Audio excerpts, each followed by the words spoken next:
Hello everyone, how are you? I'm Neeraj Tiwari. Welcomes to YouTube listeners, viewers and subscribers. Guys, कैसे हैं आप सब? मैं आशा करता हूँ आप सब खूब स्वस्थ हैं, खूब मस्त हैं और आप सब अपनी तैयारी टीजीटी आर्ट में व्यस्त हैं ना आप लोग?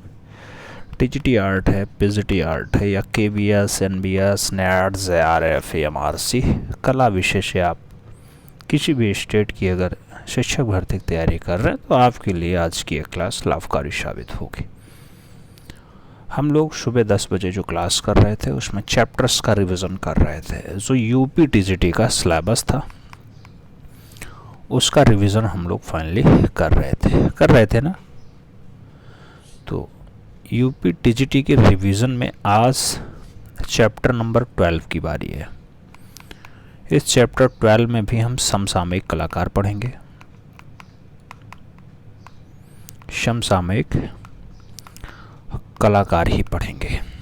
इसमें भाग 3 होगा, भाग 2 तक हो चुका है, भाग 3 होगा। इसमें भी कुछ खास कलाकार होंगे, कुछ खास ग्रुप्स होंगे, उनको समझेंगे और साथ में फुल अभ्यास भी देखेंगे। फुल अभ्यास ज़रूरी है, अभ्यास से ही सिलेक्शन संभव है। विकट बाढ़ की करुण कहानी नदियों का संन्यास लिखा है, बूढ़े बरगद की वलकल पर सदियों का इतिहास लिखा है। मित्रों, आपने देखा होगा कुछ लोग 4 दिन की चांदनी फिर अंधेरी रात वाली टाइप के हैं। जैसे परीक्षा की तिथि नज़दीक आती है सामने आ जाते हैं, जैसे परीक्षा की तिथि लुप्त होती है, डेट बढ़ती है, गायब हो जाते हैं। तो जिनके चेहरे पे लिखी थी जेल की ऊंची फसील, राम नामी ओढ़ के संसद के अंदर आ गए, ये सिर लिखा था आदम गोंडवी साहब ने और तब लिखा था, आज भी सत्य हो रहा है। आप आसपास राजनीति में देखेंगे तो सच्चाई लिखी हुई है, सच्चाई आज की डेट में भी देख रही है कि जिनके चेहरे पे लिखी थी जेल की ऊंची फसील, राम नामी ओढ़ के संसद के अंदर आ गए। उन्होंने ही एक शेर और लिखा था, काजू भुने प्लेट में विस्की ग्लास में, उतरा है राम राज्य विधायक निवास में। तो सभी विधायकों के लिए तो नहीं है, लेकिन हाँ ज़्यादातर बातें सत्य साबित हो रही हैं आज की डेट में। पक्के समाजवादी हैं तस्कर हों या डकैत, इतना असर है खादी के उजले लिबास में। आदम गोंडवी साहब की लाइनें हैं, आज की डेट में कितनी चरितार्थ हो रही हैं, आप सब अपने आस पड़ोस में देख सकते हैं। भूख के एहसास को शेर सुखन तक ले चलो, या अदब की मुसलिफों के अंजुमन तक ले चलो। जो उलझ कर रह गई है फाइलों के जाल में, गांव तक वो रोशनी आएगी कितने साल में। ये सारी लाइनें बहुत ही अच्छी लाइनें हैं और तब की लाइनें आज की डेट में भी सत्य साबित हो रही हैं। आप सब अपनी तैयारी में लगे रहें, ईमानदारी से मेहनत करें। उम्मीद है आपकी ईमानदारी आपके पक्ष में आएगी। आपका लक्ष्य जो 148 है वो साकार कराने में मदद करेगी। बस ईमानदारी से कर्म करते रहिएगा। कर्म क्या है? पढ़ाई लिखाई, और पढ़ाई लिखाई के साथ OMR भरना भैया।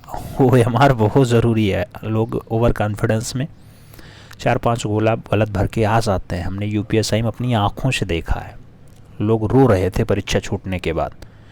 सर जी 160 था, 160 में माइनस मार्किंग था नहीं, फिर भी हम 80 ही क्वेश्चंस अटेम्प्ट कर पाए। कुछ लोग कहे 120 ही जानते थे कर पाए, कुछ लोग कह रहे थे 130-40 तक हुआ है। तो हमने पूछा कि जब माइनस मार्किंग था नहीं तो सब गोला भरना चाहिए था। उन्होंने कहा सर टाइम ही नहीं मिला। अब ये सब बड़ी दिक्कत की बात है। टाइम काहे नहीं मिला? आप अभ्यास कम किए इसलिए टाइम नहीं मिला। तो इसीलिए मैं कहता हूँ, अगर आपने वक्त को गुजार दिया है तो जो वक्त गुजर गया, अब तेरी हसरते भी थी हमें, अब तो तू खुद या खुदा भी बन जाए तब भी हम सजदा नहीं करेंगे। तो वक्त के गुलाम ना बनो, वक्त को वक्त के साथ जीना सीखो, सब बढ़िया होगा, सब अच्छा होगा। आइए क्लास पे चलते हैं।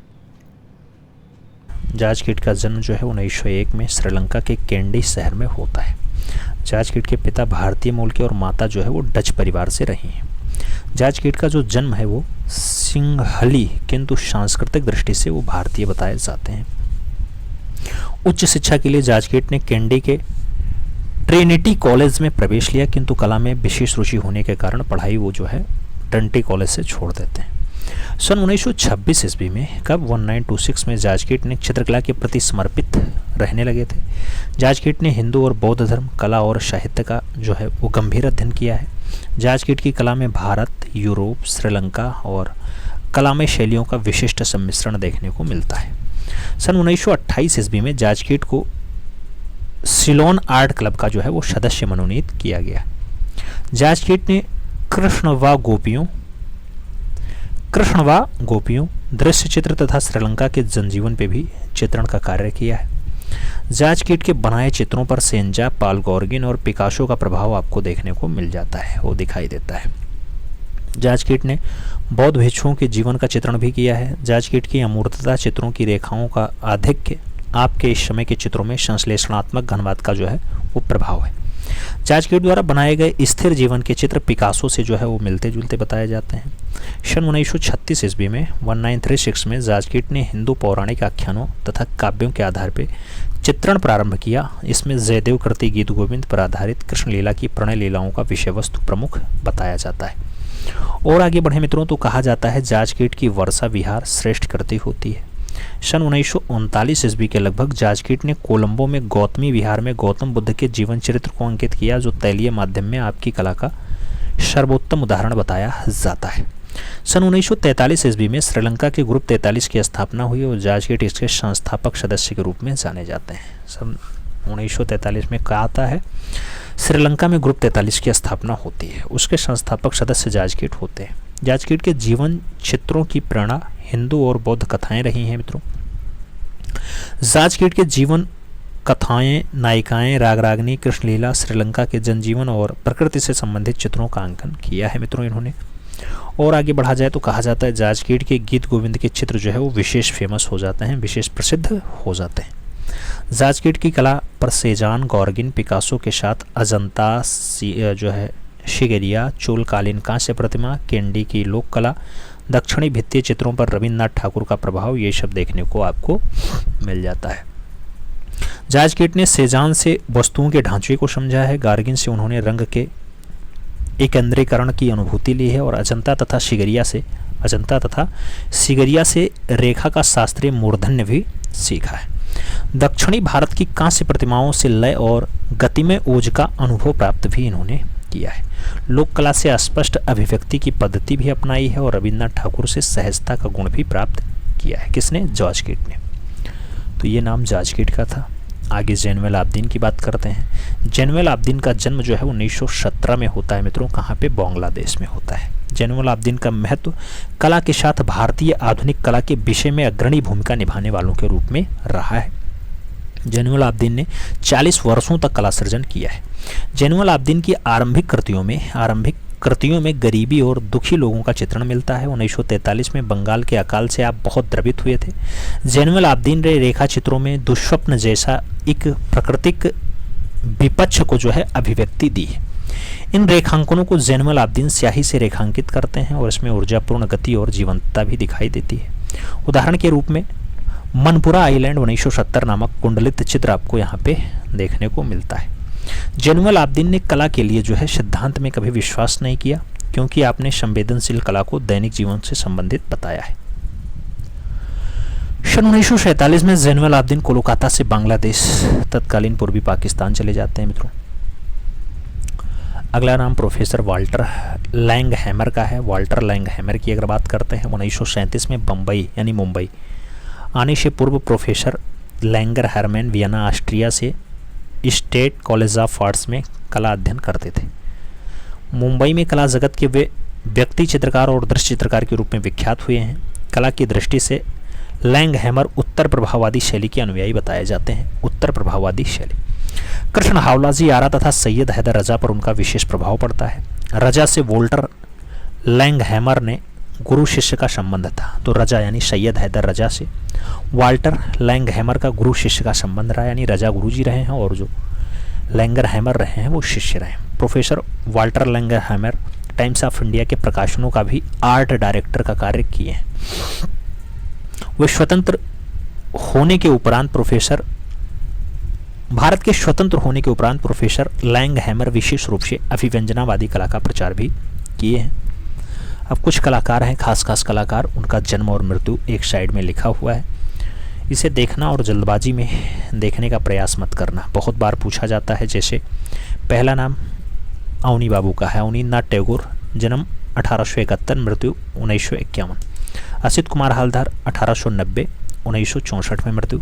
छतीन्द्रनाथ मुजुमदार, जन्म 1891, मृत्यु 1975। शैलेंद्र नाथ डे, जन्म 1890, मृत्यु 1971। के वेंकटप्पा की बात होगी, 1887 जन्म और 1965 में जो है दुखद निधन होता है। अब्दुल रहमान चगुतई की अगर बात आती है तो AR चगुतई साहब का जो जन्म है मित्रों वो 1896 में है, मृत्यु 1975 में है। शारदा चंद वकील की बात आती है, 1888 में जन्म और 1940 में जो है दुखद निधन होता है। मुकुल चंद डे की बात आती है, सन 1895 में जन्म और 1989 में जो है इनका दुखद निधन होता है। मनीषी डे की बात आती है, 1912 में जन्म और 1967 में दुखद निधन होता है। सुधीर रंजन खासदगिर की बात आती है, सन 1907 में जो है जन्म और 1974 में इनका दुखद निधन होता है। राम गोपाल विजयवर्गीय की बात करते हैं तो राम गोपाल विजयवर्गीय सन 1905 में जन्म और 2003 में दुखद निधन होता है। नंदलाल बोस की बात करते हैं, 1882 में जन्म और 1966 में दुखद निधन होता है। यामिनी रंजन राय की बात करते हैं, 1887 में जन्म और 1972 में इनका दुखद निधन होता है। रविन्द्रनाथ टैगोर की बात होगी, 1861 में जन्म और 1941 में दुखद निधन होता है। गगनेन्द्रनाथ टैगोर की बात आएगी, 1867 में जन्म और 1938 में जो है दुखद निधन होता है। रविशंकर एम रावल की बात आती है, 1892 में जन्म और 1979 में जो है दुखद निधन होता है, 1979। अमृता सैरगल की हम बात करते हैं तो अमृता सैरगल का जन्म जो है 1913 में हुआ और मृत्यु जो है 1941 में होती है। सैलोज मुखर्जी जन्म 1907 में और दुखद निधन की बात आती है तो 1960 का सन लिया जाता है। निकोलस रोरिक की बात आती है, 1974 में जन्म और 1947 में दुखद निधन होता है। जॉर्ज कीट की बात है, 1901 में जन्म और 1993 में जो है दुखद निधन होता है। जैनुल आब्दीन की बात करते हैं, 1917 में जन्म और 1976 में जो है इनका दुखद निधन होता है। अर्नेस्ट वेनफील्ड हैबल की बात करते हैं तो 1861 में जन्म और 1934 में दुखद निधन होता है। कन्हू देसाई की बात करते हैं, 1907 में जन्म और 1980 में दुखद निधन होता है। शमरेंद्र नाथ गुप्त की बात करते हैं, जन्म 1887 में है और मृत्यु की बात करते हैं तो 1964 में इनका दुखद निधन होता है। तो ये कुछ खास कलाकार थे जिनका संबंध सीधे कला और जन्म से रहा है। अब बंगाल स्कूल के कुछ कलाकार और उनकी चित्र श्रृंखलाओं को देख लेते हैं। जैसे आपने खूब सुना होगा अवनींद्रनाथ टैगोर का नाम। अवनींद्रनाथ टैगोर की जो चित्र श्रृंखलाएं हैं मित्रों, उसमें कृष्ण लीला चित्र श्रृंखला है, मुगल चित्र श्रृंखला है, मास्क सीरीज है, कृष्ण मंगल चित्र श्रृंखला है, अरेबियन नाइट्स सीरीज है, बर्ड सीरीज है, ताज चित्र श्रृंखला है, फाल्गुनी चित्र श्रृंखला है और दार्जिलिंग चित्र श्रृंखला महत्वपूर्ण है, जिसको अवनी बाबू के द्वारा उकेरा गया है। इसका स्क्रीनशॉट आप ले सकते हैं या लिख सकते हैं, जरूरी है। अगला नाम असित कुमार हालधार का है मित्रों। असित कुमार हालधार की बात करते हैं तो उमर खय्यम की रुबाइयाँ हैं, छतीन्द्रनाथ मजूमदार की चैतन्य श्रृंखला है, शैलेंद्र नाथ डे की मेघदूत चित्रावली है, के वेंकटप्पा की भिक्षा मांगते हुए बुद्ध और राम द्वारा हनुमान को मुद्रा अर्पण की बात हो रही है। मोहम्मद अब्दुल रहमान चगुतई की अगर बात करते हैं मित्रों तो इनकी ग्लूमी राधिका एक अच्छी चित्र श्रृंखला बताई जाती है। शारदा चंद वकील की बात करते हैं तो इनकी चित्र श्रृंखला बुद्ध के जीवन पर चित्र श्रृंखला है मित्रों। मनीषी डी की बात करते हैं तो भारतीय कुमारी चित्र श्रृंखला इनकी है। सुधीर रंजन खासदगिरी की हम बात करते हैं तो माँ और शिशु इनकी चित्र श्रृंखला है। तूफान में यात्रा चित्र श्रृंखला है और बाउल डांस भी बहुत अच्छी चित्र श्रृंखला है सुधीर रंजन खासदगिर की। राम गोपाल विजयवर्गीय की बात करते हैं तो राधा का श्रृंगार इनका चित्र श्रृंखला है। नंदलाल बसु की बात करें तो गंगा अवतरण है, गांधी की दांडी यात्रा है और नटीर पूजा इनकी बढ़िया चित्र श्रृंखला बताई जाती है। यामिनी रंजन राय की हम बात करते हैं तो ईशा मसीह श्रृंखला इनकी अच्छी श्रृंखलाओं में है। कृष्ण और राधा श्रृंखला है, माँ और शिशु श्रृंखला है, मदर टेरेसा चित्र श्रृंखला भी यामिनी रंजन राय का ही है। रविन्द्रनाथ टैगोर की बात करते हैं, स्त्री मुखाकृति इनकी बहुत अच्छी चित्र श्रृंखला है। मशीन मैन चित्र श्रृंखला है और ट्रीज जो है इनकी चित्र श्रृंखलाएं हैं, पेड़ ट्रीज। अगला गगनेन्द्रनाथ ठाकुर की या गगनेन्द्रनाथ टैगोर की बात करते हैं तो आंधी में तूफान इनकी चित्र श्रृंखला है। अर्जुन और चित्रांगदा इनकी चित्र श्रृंखला है। और माया कानन की बात करते हैं तो माया कानन भी गगनेन्द्रनाथ ठाकुर की चित्र श्रृंखला होती है। और आगे बढ़ा जाए मित्रों, अमृता सैरगल की बात करते हैं तो पर्वतीय स्त्री है, ब्रह्मचारी है, बधू का श्रृंगार है, बाइंड टॉयलेट और फल बेचने वाले, ये चित्र श्रृंखलाएं जो है अमृता सैरगल के द्वारा बनाई जाती। आगे बढ़ा जाए मित्रों, शैलोज मुखर्जी की हम बात करते हैं। कह रहा है पतझड़ की तूफानी हवा और फसल स्वप्न, ये किसकी रचना है? तो पतझड़ की तूफानी हवा और फसल स्वप्न जो है उस शैलोज मुखर्जी की बढ़िया रचना बताई जाती है। निकोलस रोरी की बात करते हैं, हिमालय श्रृंखला बहुत अच्छी रचना है। जाज कीट की हम जब बात करेंगे, जाज कीट जो है इनकी एक चित्र श्रृंखला गीत गोविंद होती है। आप जैनुल आबदीन की बात करोगे, मनपुरा आइलैंड 1970, मनपुरा आइलैंड 1970 किसकी चित्र श्रृंखला है? तो जैनुल आबदीन बनता है। और कनु देसाई की बात करते हैं तो भारत माता, वट सावित्री, राधा कृष्ण, ये जो चित्र श्रृंखलाएं हैं ये कनु देसाई के द्वारा बनाई गई चित्र श्रृंखलाएं हैं। तो मित्रों ये कुछ खास कलाकार थे जिनको आपने देखा है। इसका स्थापना हुआ इस ग्रुप का उदयपुर अरे भैया उदय प्रोग्रेसिव आर्टिस्ट ग्रुप मुंबई के शिथिल होने के पश्चात 1957 में बॉम्बे ग्रुप अस्तित्व में आया। इसमें पैग के कुछ पूर्व सदस्य जैसे हैब्बर हैं, आरा है, गौड़े हैं। इनके अतिरिक्त S D. Chavda, D G. Kulkarni, V S. Gaitonde, Mohan Samant और एस.पी. फॉलसीलकर के साथ बाबूराम शांडे वेलकर और हरकृष्ण लाल जो है इस ग्रुप के सदस्य बनते हैं। इस ग्रुप द्वारा 6 विशाल कला प्रदर्शनियों का आयोजन किया जाता है मित्रों। के हेबार दिन प्रतिदिन के जीवन के, कृष्ण केंटागिरी हेबार दिन प्रतिदिन के जीवन की घटनाओं का चित्रण असाधारण संयोजन तथा रंगों का विशिष्ट टेक्सचर के माध्यम से करते हैं। पालसीकर ने विचित्र, रहस्यात्मक, भावपूर्ण के साथ साथ भारतीय शैली का विकास भी किया है। मोहन सामंत ने आकारहीन संयोजन में गुण विषय वस्तुओं को जो है अपना लक्ष्य माना है। गांडे ने विषय वस्तुओं में टेक्सचर का प्रयोग किया है। और हरकृष्ण लाल ने अभिव्यंजनावादी प्रभाव लिए हुए भूदृश्यों का चित्रांकन चटक रंगों में किया है। गोयतोंडे ने अमूर्तन्य के तत्वों का महत्व दिया है। बॉम्बे ग्रुप के कलाकारों ने आधुनिक शैली विशेषतः अमूर्त अभिव्यंजनावादी शैली को विशेष महत्व दिया है। अकबर पदमसी, जहांगीर छाबरावाला, तैयब मेहता, होमी पटेल आदि ने भी बॉम्बे ग्रुप में अपना महत्वपूर्ण योगदान दिया है। 1962 की बात आती है तो लगभग यह ग्रुप जो है निष्क्रिय हो जाता है। 62 में अस्तित्व में कब आता है? तो अस्तित्व में आप जानते हैं कि बॉम्बे ग्रुप अस्तित्व में आता है 1957 के आसपास और 62 में पूर्ण रूप में लगभग 5वें साल अस्तित्व विहीन हो जाता है, यानी निष्क्रिय हो जाता है। और आगे चले, अगला ग्रुप आता है तुलिका कलाकार परिषद, जो उदयपुर में एस्टेब्लिश होता है 1958 में। 1958 में यह परिषद नियमित वार्षिक प्रदर्शनी के अतिरिक्त देश के विभिन्न राज्यों में भी समूह और एकल प्रदर्शनियां जो है कर चुकी है। तुलिका कलाकार परिषद संस्थापक मंडल में 4 दूरदर्शी कल्पनाशील व्यक्ति थे। शिक्षा शास्त्री वी.वी. जॉन, सुविख्यात कलाकार गोवर्धन लाल जोशी, परमानंद चुएल और मोनी शान्याल, ये चारों लोग मिलकर के फाइनली तुलिका कलाकार परिषद की स्थापना किए थे। राजस्थान में यह सर्वप्रथम पंजीकृत कलाकार ग्रुप होता है। तो राजस्थान में सबसे पहले पंजीकृत ग्रुप कौन होता है मित्रों? तो वो आपका तुलिका कलाकार परिषद होता है। इस ग्रुप का उद्देश्य कलाकारों को एक मंच पर संगठित करना, प्रदर्शनी आयोजित करना, सेमिनार और वैचारिक आदान प्रदान के लिए करना और उसके साथ जो है कलाकार और दर्शकों में तादात्म्य स्थापित करना भी रहा है। तो ये तो आपके तुलिका कलाकार परिषद की बात हो गई। अब ग्रुप 1890 की बात कर लेते हैं। ग्रुप 1890 नाम होता है ग्रुप 1890। 1962 में दिल्ली और मुंबई के कुछ कलाकारों की बैठक भावनगर गुजरात में होती है। ग्रुप 1890 की स्थापना जे स्वामीनाथन ने की। ये शब्द कई बार पूछा गया आपकी परीक्षा में, इस पे डबल स्टार रखिएगा। ग्रुप 1890 का नाम देने के पीछे क्या कारण था? यह जिस भवन में स्थापित हुआ था उसका मकान नंबर 1890 था, इसलिए इस ग्रुप का नाम 1890 हो गया। ग्रुप 1890 की स्थापना किसके मकान पर हुई थी? तो जे पांड्या के मकान पे 1890 में नहीं हुई है भाई। ग्रुप का जो 1890 है ये आपका 1963 में अस्तित्व में आता है, याद रखिएगा। मकान नंबर 1890 होता है, इसलिए इसका नाम ग्रुप 1890 हो जाता है। ग्रुप 1890 को अनौपचारिक रूप से औपचारिक रूप से स्वीकृति जो है 1963 में नई दिल्ली में मिल जाती है। ग्रुप 1890 का कैटलॉग अति यथार्थवादी कवि और मैक्सिको के राजदूत ऑक्टेवियो पाज ने किया था मित्रों।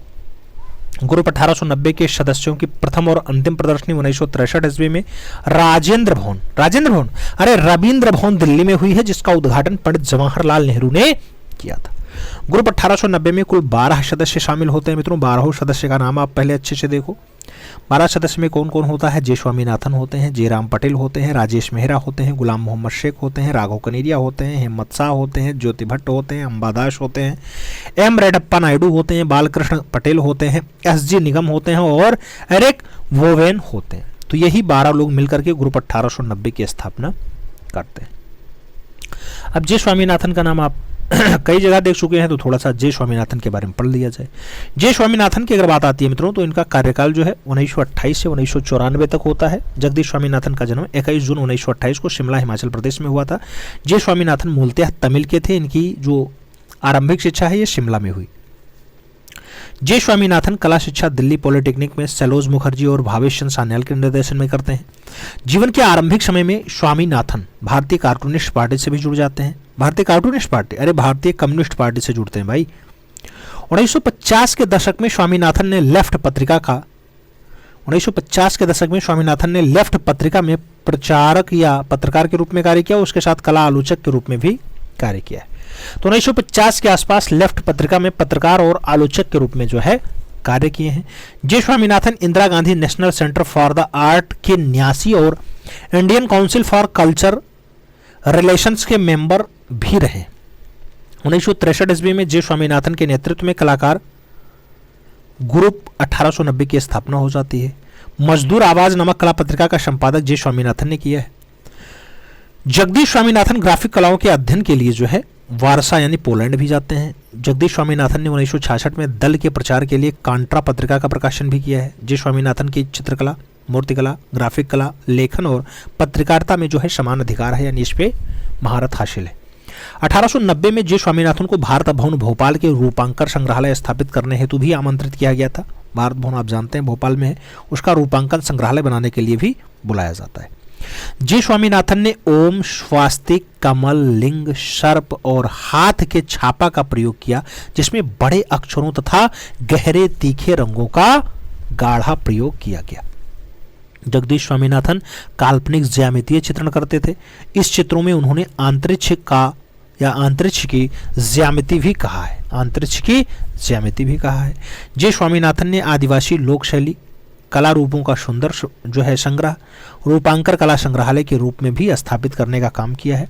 जे स्वामीनाथन गौड़ व भील जाति के लोक कलाकार को भी प्रोत्साहित करने का काम किए हैं। तो गौड़ और भील जाति की लोक कलाकारों को जो है लोक कलाओं का भी प्रोत्साहन करने का काम जे स्वामीनाथन का रहा है। 1981 में जगदीश स्वामीनाथन ने युवा गौड़ आदिवासी लोक कलाकार जनगढ़ सिंह श्याम को भारत भवन में परिचय करवाया था। यानी परिचय करवाने की बात हो गई बहुत आगे, इनको कई लोगों से परिचय करा दिए, यानी इनका उत्साहवर्धन कर दिए, तो अच्छी बात है। 1982 में जनगढ़ सिंह श्याम को भारत भवन में ग्राफिक आर्टिस्ट की नियुक्ति भी हो जाती है और जनगढ़ सिंह श्याम जो है गौड़ कलाकारों में कागज व कैनवास पे जो है चित्रण करने वाले प्रथम कलाकार बताए जाते हैं। स्वामीनाथन की कलाकृतियों में कैलीग्राफी का प्रभाव देखने को मिलता है। जे स्वामीनाथन के प्रमुख चित्रों में बर्ड एंड माउंटेन की बात है, लिली बाई माई बड़ो की बात है, मैन गम की बात है, अनंत यात्रा की बात है, श्री गणेश की बात है, ट्राइबल सीरीज की बात है, ट्राइबल मोडेप्स की बात हो रही है, वर्ड एंड ट्री की बात हो रही है, माउंटेन सीरीज की बात हो रही है, मिनिएचर पेंटिंग की बात हो रही है और जर्नी वन की बात हो रही है। तो ये सब दृश्य जो है जे स्वामीनाथन के द्वारा बनाया गया है। याद रखिएगा, जे स्वामीनाथन 1994 में दुखद निधन होता है, शांत हो जाते हैं, तो ये बात भी आपको याद रखना है। ये तो नाम जे स्वामीनाथन का हो गया, जो ग्रुप 1890 में संस्थापक सदस्यों के रूप में जाने जाते हैं। आगे चलें, कलाकार का और नाम पढ़ते हैं, जयराम पटेल। इनका जो टाइम पीरियड है वो 1930 से 2016 तक का होता है मित्रों। जयराम पटेल 20 जून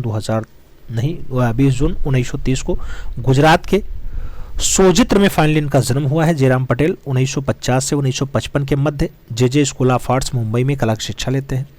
जयराम पटेल 1957 से 1962 तक central school of arts and crafts London में जो है टाइपोग्राफी और पब्लिसिटी डिजाइन का प्रशिक्षण लेते हैं। जयराम पटेल 3 भित्तीय माध्यमों में सृजन करते थे मित्रों। 3 भित्तीय माध्यम में सृजन करते थे, एक तो श्वेत साम रेखांकन, बोर्ड और कैनवास पे चित्रण, और ब्लोटार्च ऑनबोर्ड, जो कला क्षेत्र में अपनी पृथक पहचान रही है, उस पर भी काम किए। जयराम पटेल 2 भिन्न माध्यमों में विशिष्ट कार्य करते थे। स्याही से कागज पर रेखांकन और लकड़ी और धातु प्लेट पे रिलीफ का भी काम बहुत बढ़िया रहा है। National institute of design Ahmedabad और ऑल इंडिया हैंडलूम बोर्ड, उसके साथ स्कूल ऑफ आर्किटेक्चर अहमदाबाद में भी डिजाइन कंसल्टेंट के रूप में जो है जयराम पटेल ने अपनी सेवा दी है। वह प्रसिद्ध कलाकार जो अपनी जली जलाई लकड़ी के शिल्पों के लिए प्रसिद्ध था मित्रों, यही लाइन आपका सबसे इंपॉर्टेंट है, तो वो जयराम पटेल ही थे। जली जलाई लकड़ी पे खूब ज़्यादा काम किए। आप जानते हैं 2016 में इनका दुखद निधन हुआ है।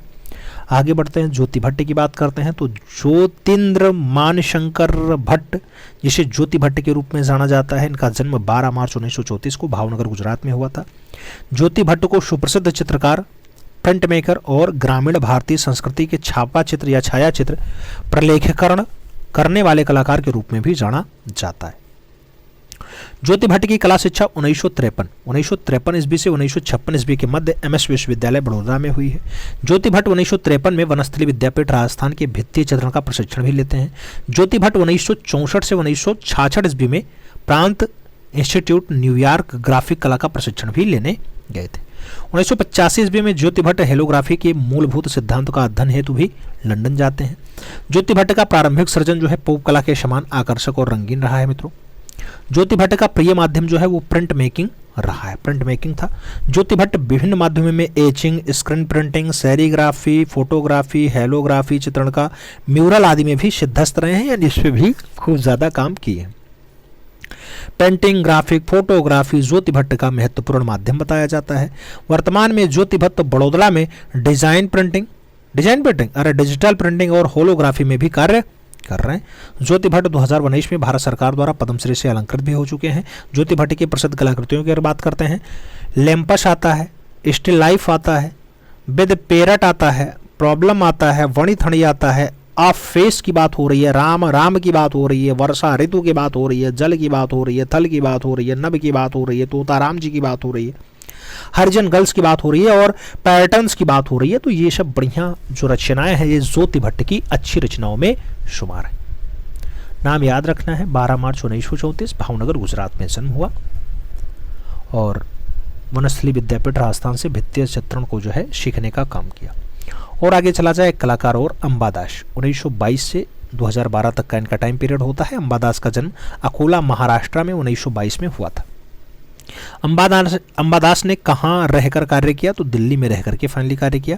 अंबादास कब भारत छोड़ करके ओस्लो यानी नॉर्वे में बस गए, तो वर्ष 1972 में बस गए थे। अमूर्त चित्रकार के रूप में कौन जाने जाते हैं, तो अंबादास का नाम अमूर्त कलाकार के रूप में, अमूर्त चित्रकार के रूप में जाना जाता है।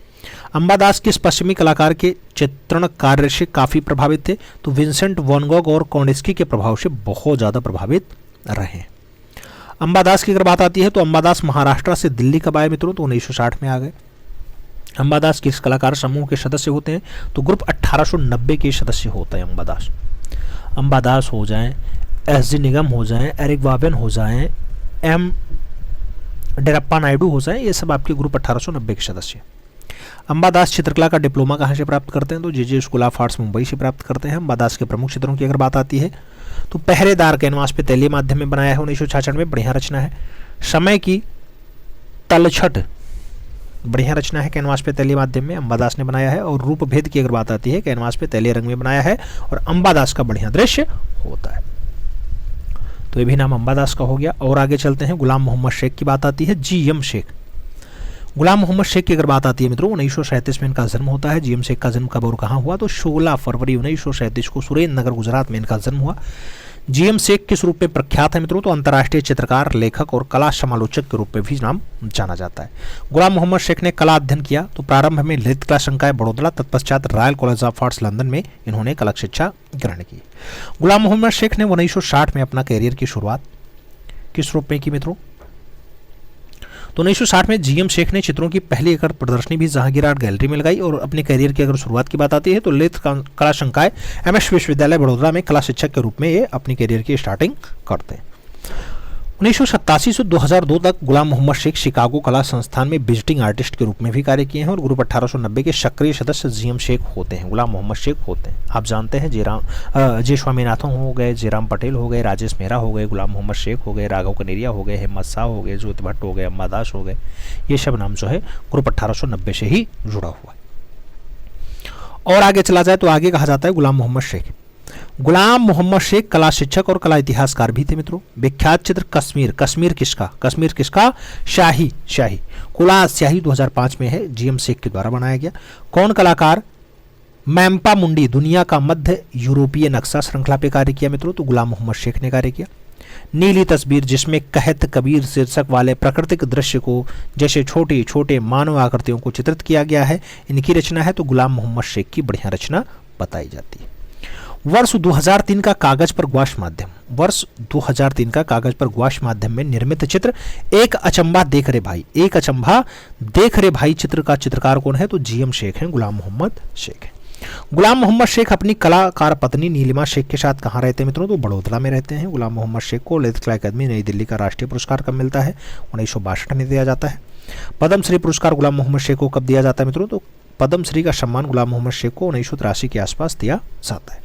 कालिदास सम्मान की अगर बात आती है, गुलाम मोहम्मद शेख को कब दिया गया मित्रों? तो 2002 में दिया गया। गुलाम मोहम्मद शेख को कला क्षेत्र में पद्म भूषण से सबको नवाजा गया मित्रों, तो पद्म भूषण इन्हें 2014 के आसपास दिया जाता है।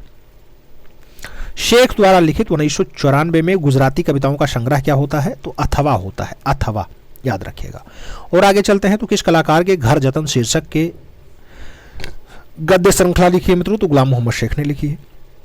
कला पत्रिका वृश्चिक का संपादन किसने किया? तो जीएम शेख के द्वारा ही किया जाता है, यानी गुलाम मोहम्मद शेख ने ही किया है वृश्चिक पत्रिका 1969 अरे 1969 से 1973। और आगे चलते हैं, Ghulam Mohammed Sheikh painter print maker के साथ साथ लेखक, कवि और कला समीक्षक भी हैं। गुलाम मोहम्मद शेख की शैली पर भारतीय लघु चित्रकला का जो है प्रभाव देखने को मिलता है और गुलाम मोहम्मद शेख के चित्रों में स्वप्न, फंतासी और यथार्थ का मिश्रण दिखाई देता है। प्रख्यात चित्र बोलती क्षण के स्पीकिंग स्ट्रीट्स और शहर बिकाऊ है, यह चित्र 1981 में आरंभ होकर के 1984 ईस्वी में पूर्ण हो जाता है। किसका है? तो गुलाम मोहम्मद शेख का बढ़िया दृश्य बताया जाता है। गुलाम मोहम्मद का प्रसिद्ध चित्र जो है शहर बिकाऊ है मित्रों, विक्टोरिया एंड अल्बर्ट संग्रहालय लंदन में सुरक्षित रखा है, शहर बिकाऊ है। इसके साथ केंद्र में किस फिल्म को दर्शाते हुए दर्शाया गया इसमें? तो मित्रों शहर बिकाऊ है, इसमें जो है सिलसिला फिल्म को फाइनली मध्य बिंदु के रूप में दर्शाने का प्रयास किया गया। शेख ने अपने किस चित्र को गुजरात के दंगों से प्रेरित होकर के बनाया था? तो शहर बिकाऊ है गुजरात के दंगों से प्रेरित होकर के दर्शाया था। मेघदूत की अगर बात आती है, 1988 कैनवास पे तैले रंग में दृश्य है, जीएम शेख के द्वारा बनाया गया मेघदूत दृश्य, याद रखिएगा। प्रसिद्ध चित्र निहारिका का चित्रकार कौन है मित्रों? तो जीएम शेख यानी गुलाम मोहम्मद शेख ही निहारिका के रचनाकार बनते हैं। गुलाम मोहम्मद शेख का चित्र the tree of life canvas पर तैलीय रंग का है, कहाँ सुरक्षित है मित्रों? तो बडेरा आर्ट गैलरी नई दिल्ली में यह आपका देखने को मिल जाता है। तो ये नाम भी आपका जीएम शेख का भी बहुत इंपॉर्टेंट है, आपको हर हाल में याद रखना होगा।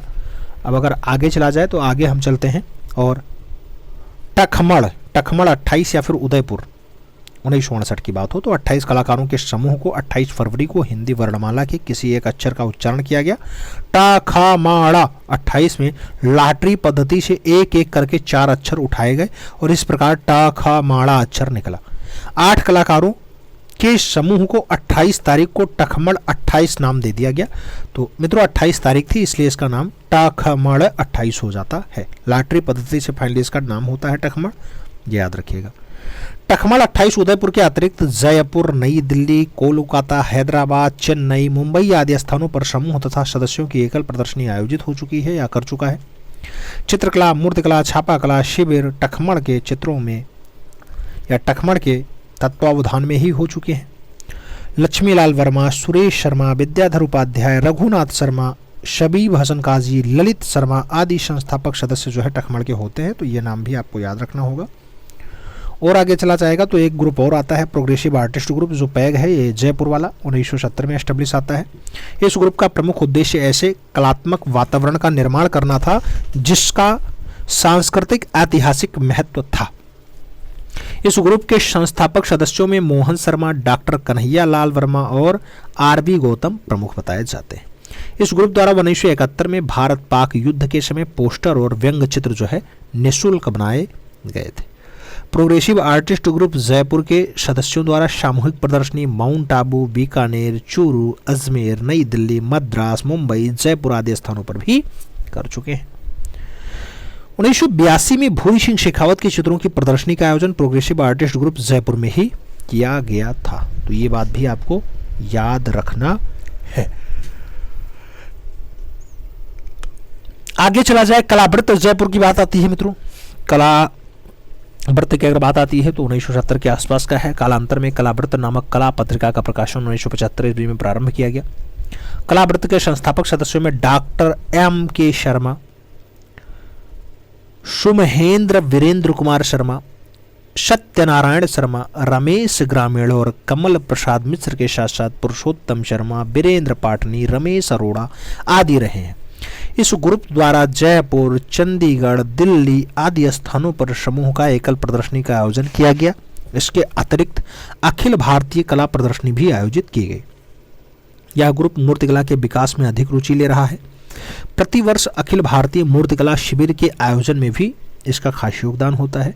इस ग्रुप द्वारा रविन्द्रनाथ ठाकुर की प्रतिमा रविंद्र मंच के सामने तथा न्याय देवी की प्रतिमा सत्र न्यायालय परिसर में भी स्थापित की जा चुकी है।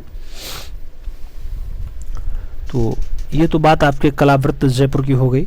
आगे बढ़ें, आज उदयपुर की बात कर लेते हैं। 1969 इस ग्रुप की स्थापना का मूल उद्देश्य समकालीन भारतीय कला के क्षेत्र में कार्यरत स्थानीय कलाकारों को कला जगत में स्थापित करना है। आज उदयपुर में शैल चोयल, सुरजीत चोयल, भानु भारतीय, वसंत कश्यप, किरण मुंडिया, प्रभा शाह, त्रिलोक श्रीमाली और अब्बास बटलीवाला आदि प्रमुख सक्रिय सदस्य होते हैं। इस ग्रुप की कला गतिविधियों के संचालन हेतु जयपुर नहीं उदयपुर शहर के मध्य एक हवेली जो है क्रय किया गया यानी खरीदा गया, जहां थिएटर, चित्रशाला और ग्राफिक स्टूडियो को एस्टेब्लिश किया गया, स्थापित किया गया। राष्ट्रीय स्तर पर अनेक कार्यशालाएं, सेमिनार, सिंपोजियम आयोजित किए गए। इसमें मोलेला कला शिविर, श्रमिक शिविर और म्यूरल शिविर जो है ज़्यादा उल्लेखनीय बताए जाते हैं। तो ये आपका आज उदयपुर वाला हो गया। अब आगे चलते हैं, आकार अजमेर की बात करते हैं। आकार अजमेर 1991। तो इस ग्रुप के संस्थापक सदस्यों में अनुपम भटनागर, सुभाष कुलहेरी, LS राठौर, प्रहलाद शर्मा, अमित राजवंशी और अनिल मोहन पुरिया हैं। आकार कलाकार समूह प्रतिवर्ष जयपुर और देश के विभिन्न प्रांतों में कला प्रदर्शनी आयोजित करता है। इसमें कुछ उल्लेखनीय कलाकार समूह उत्तर प्रदेश कलाकार संघ, संस्थापक सदस्य प्रणय रंजन राय, ब्रजमोहन जिज्जा, सुकुमार बोस, जय नारायण, रणवीर सक्सेना, आंध्र ग्रुप के प्रमोद चटर्जी और उनके शिष्य आनंद मोहन शास्त्री भी होते हैं। मद्रास ग्रुप के देवी प्रसाद राय चौधरी और केरल ग्रुप में आदि महत्वपूर्ण आते हैं और इसको जो है आगे बढ़ाने का काम करते हैं आकार को।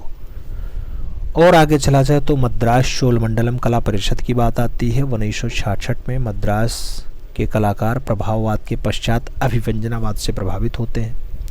1944 में स्थापित प्रोग्रेसिव पेंटर्स एसोसिएशन तथा 1946 में स्थापित south Indian society of painters ने भी कलाकारों को जो है समुदाय में बांट दिया है या बांधे रखा है। और आगे चला जाए मित्रों तो आगे कहा जाता है पनिक्कर ने हस्तशिल्प संघ की स्थापना की है। चोलमंडलम आर्टिस्ट ब्लज की स्थापना किस कलाकार ने की? तो KCS पनिक्कर के द्वारा किया गया। चोलमंडलम आर्टिस्ट ब्लज की स्थापना कब और कहाँ हुई? तो 1966 में चेन्नई में हुई और 9 किलोमीटर दूर इंज मबक्कम गांव में फाइनली हुआ। चोलमंडलम आर्टिस्ट ब्लज कुल कितने एकड़ में फैला हुआ है मित्रों? तो 10 एकड़ भूमि में फैला हुआ है। बाटिक कपड़े का उत्पादन भारत में सर्वाधिक हुआ है, तो बाटिक कपड़े का ज़्यादा उत्पादन चोलमंडलम आर्टिस्ट द्वारा ही हुआ है। और अन्य ग्रुप की बात कर लेते हैं तो अन्य ग्रुप में नाम आता है चार्ल्स फावरी 9 गुजराती स्कूल। 1958 से 60 के मध्य ग्रुप 7 और ग्रुप 9 का निर्माण हुआ। 1961 में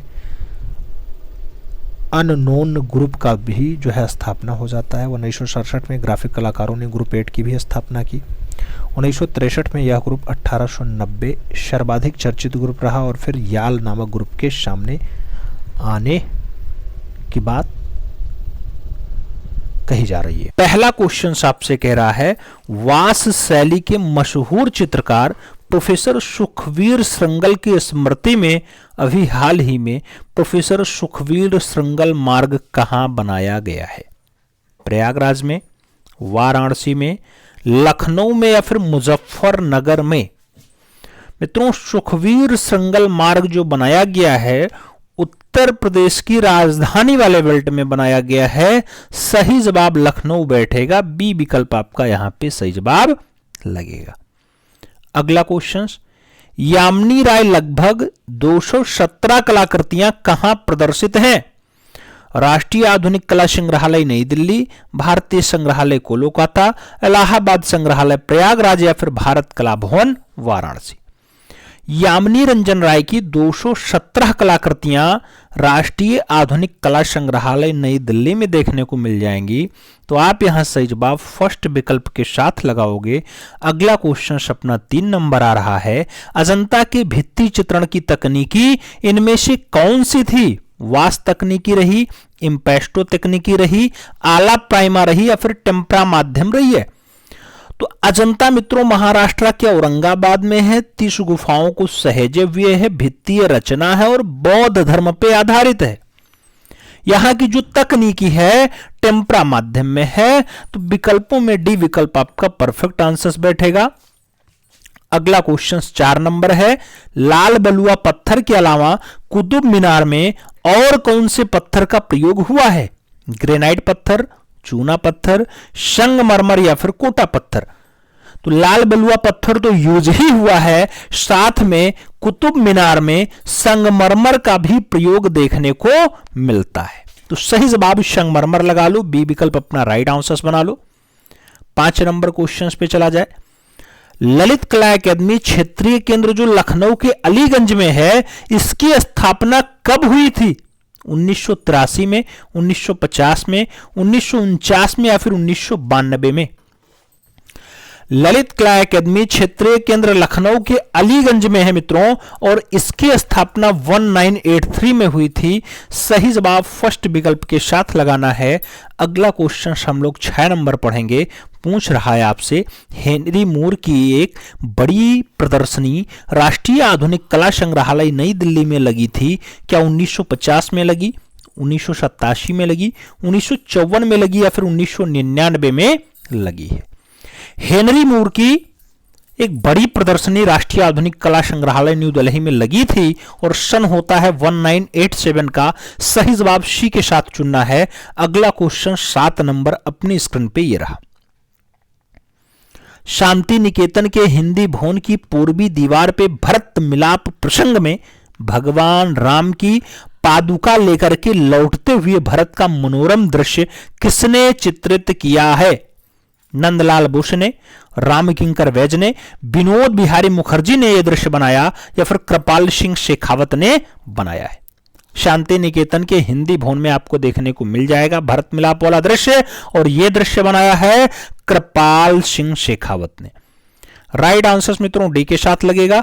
अगला क्वेश्चन 8 नंबर पढ़ा जा रहा है, कह रहा है एक लखी मकबरा कहां लोकेटेड है, कहां स्थित है?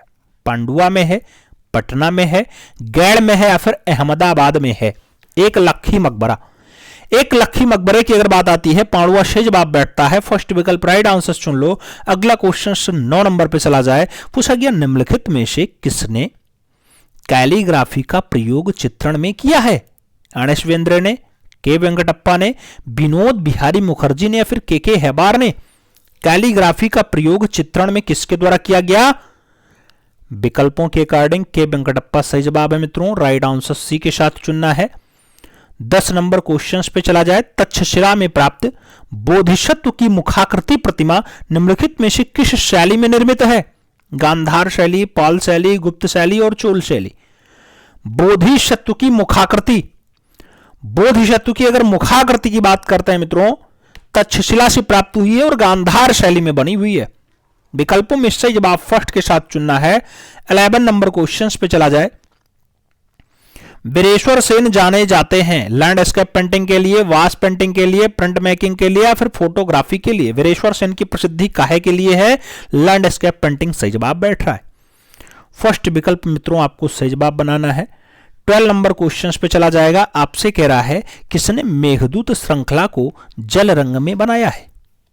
ललित मोहन सेन ने बनाया, वीरेश्वर सेन ने बनाया, हरिहर लाल मेढ़ ने बनाया या फिर वीएन आर्या ने बनाया? मेघदूत श्रृंखला को जलरंग वास्य विधा में बनाने का जो काम रहेगा हरिहर लाल मेढ़ का रहेगा। विकल्पों में मेढ़ से आप सही जवाब बनाओ, सी विकल्प अपना राइट आंसर लगाओ।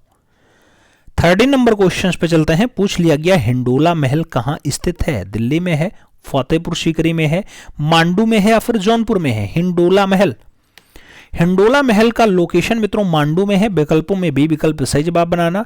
अगला क्वेश्चन 14 नंबर आता है। आपसे पूछ रहा है शांति निकेतन में हिंदी भवन की स्थापना कब हुई थी? 1901 में, 1921 में, 1919 में या फिर 1938 में? शांति निकेतन जो वीरभूमि बंगाल में लोकेटेड है वहां पे हिंदी भवन है। हिंदी भवन की जो स्थापना है उसकी नींव है कब रखी गई? तो शांति निकेतन में हिंदी भवन स्टेब्लिश किया गया 1938 में, 1938 में। डी विकल्प सही जवाब बनाओ। अगला क्वेश्चन 15 नंबर पढ़ेंगे। पूछा गया रामानंद और उनके अनुयायी हिंदी भवन में निर्मित हैं, किसका विख्यात म्यूरल है? रामानंद और उनके अनुयायी क्या नंदलाल बोस ने बनाया, विनोद बिहारी मुखर्जी ने बनाया, रामकिंकर वैज ने बनाया, फिर कृपाल सिंह शेखावत ने बनाया?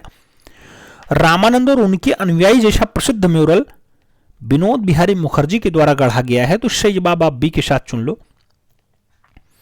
अगला क्वेश्चन 16 नंबर आता है। बहुत प्यारा प्रश्न है। आज की कला पुस्तक के लेखक हैं प्रयाग शुक्ल हैं, ज्योतिष जोशी हैं, विनोद भारद्वाज हैं, राकेश गोस्वामी हैं।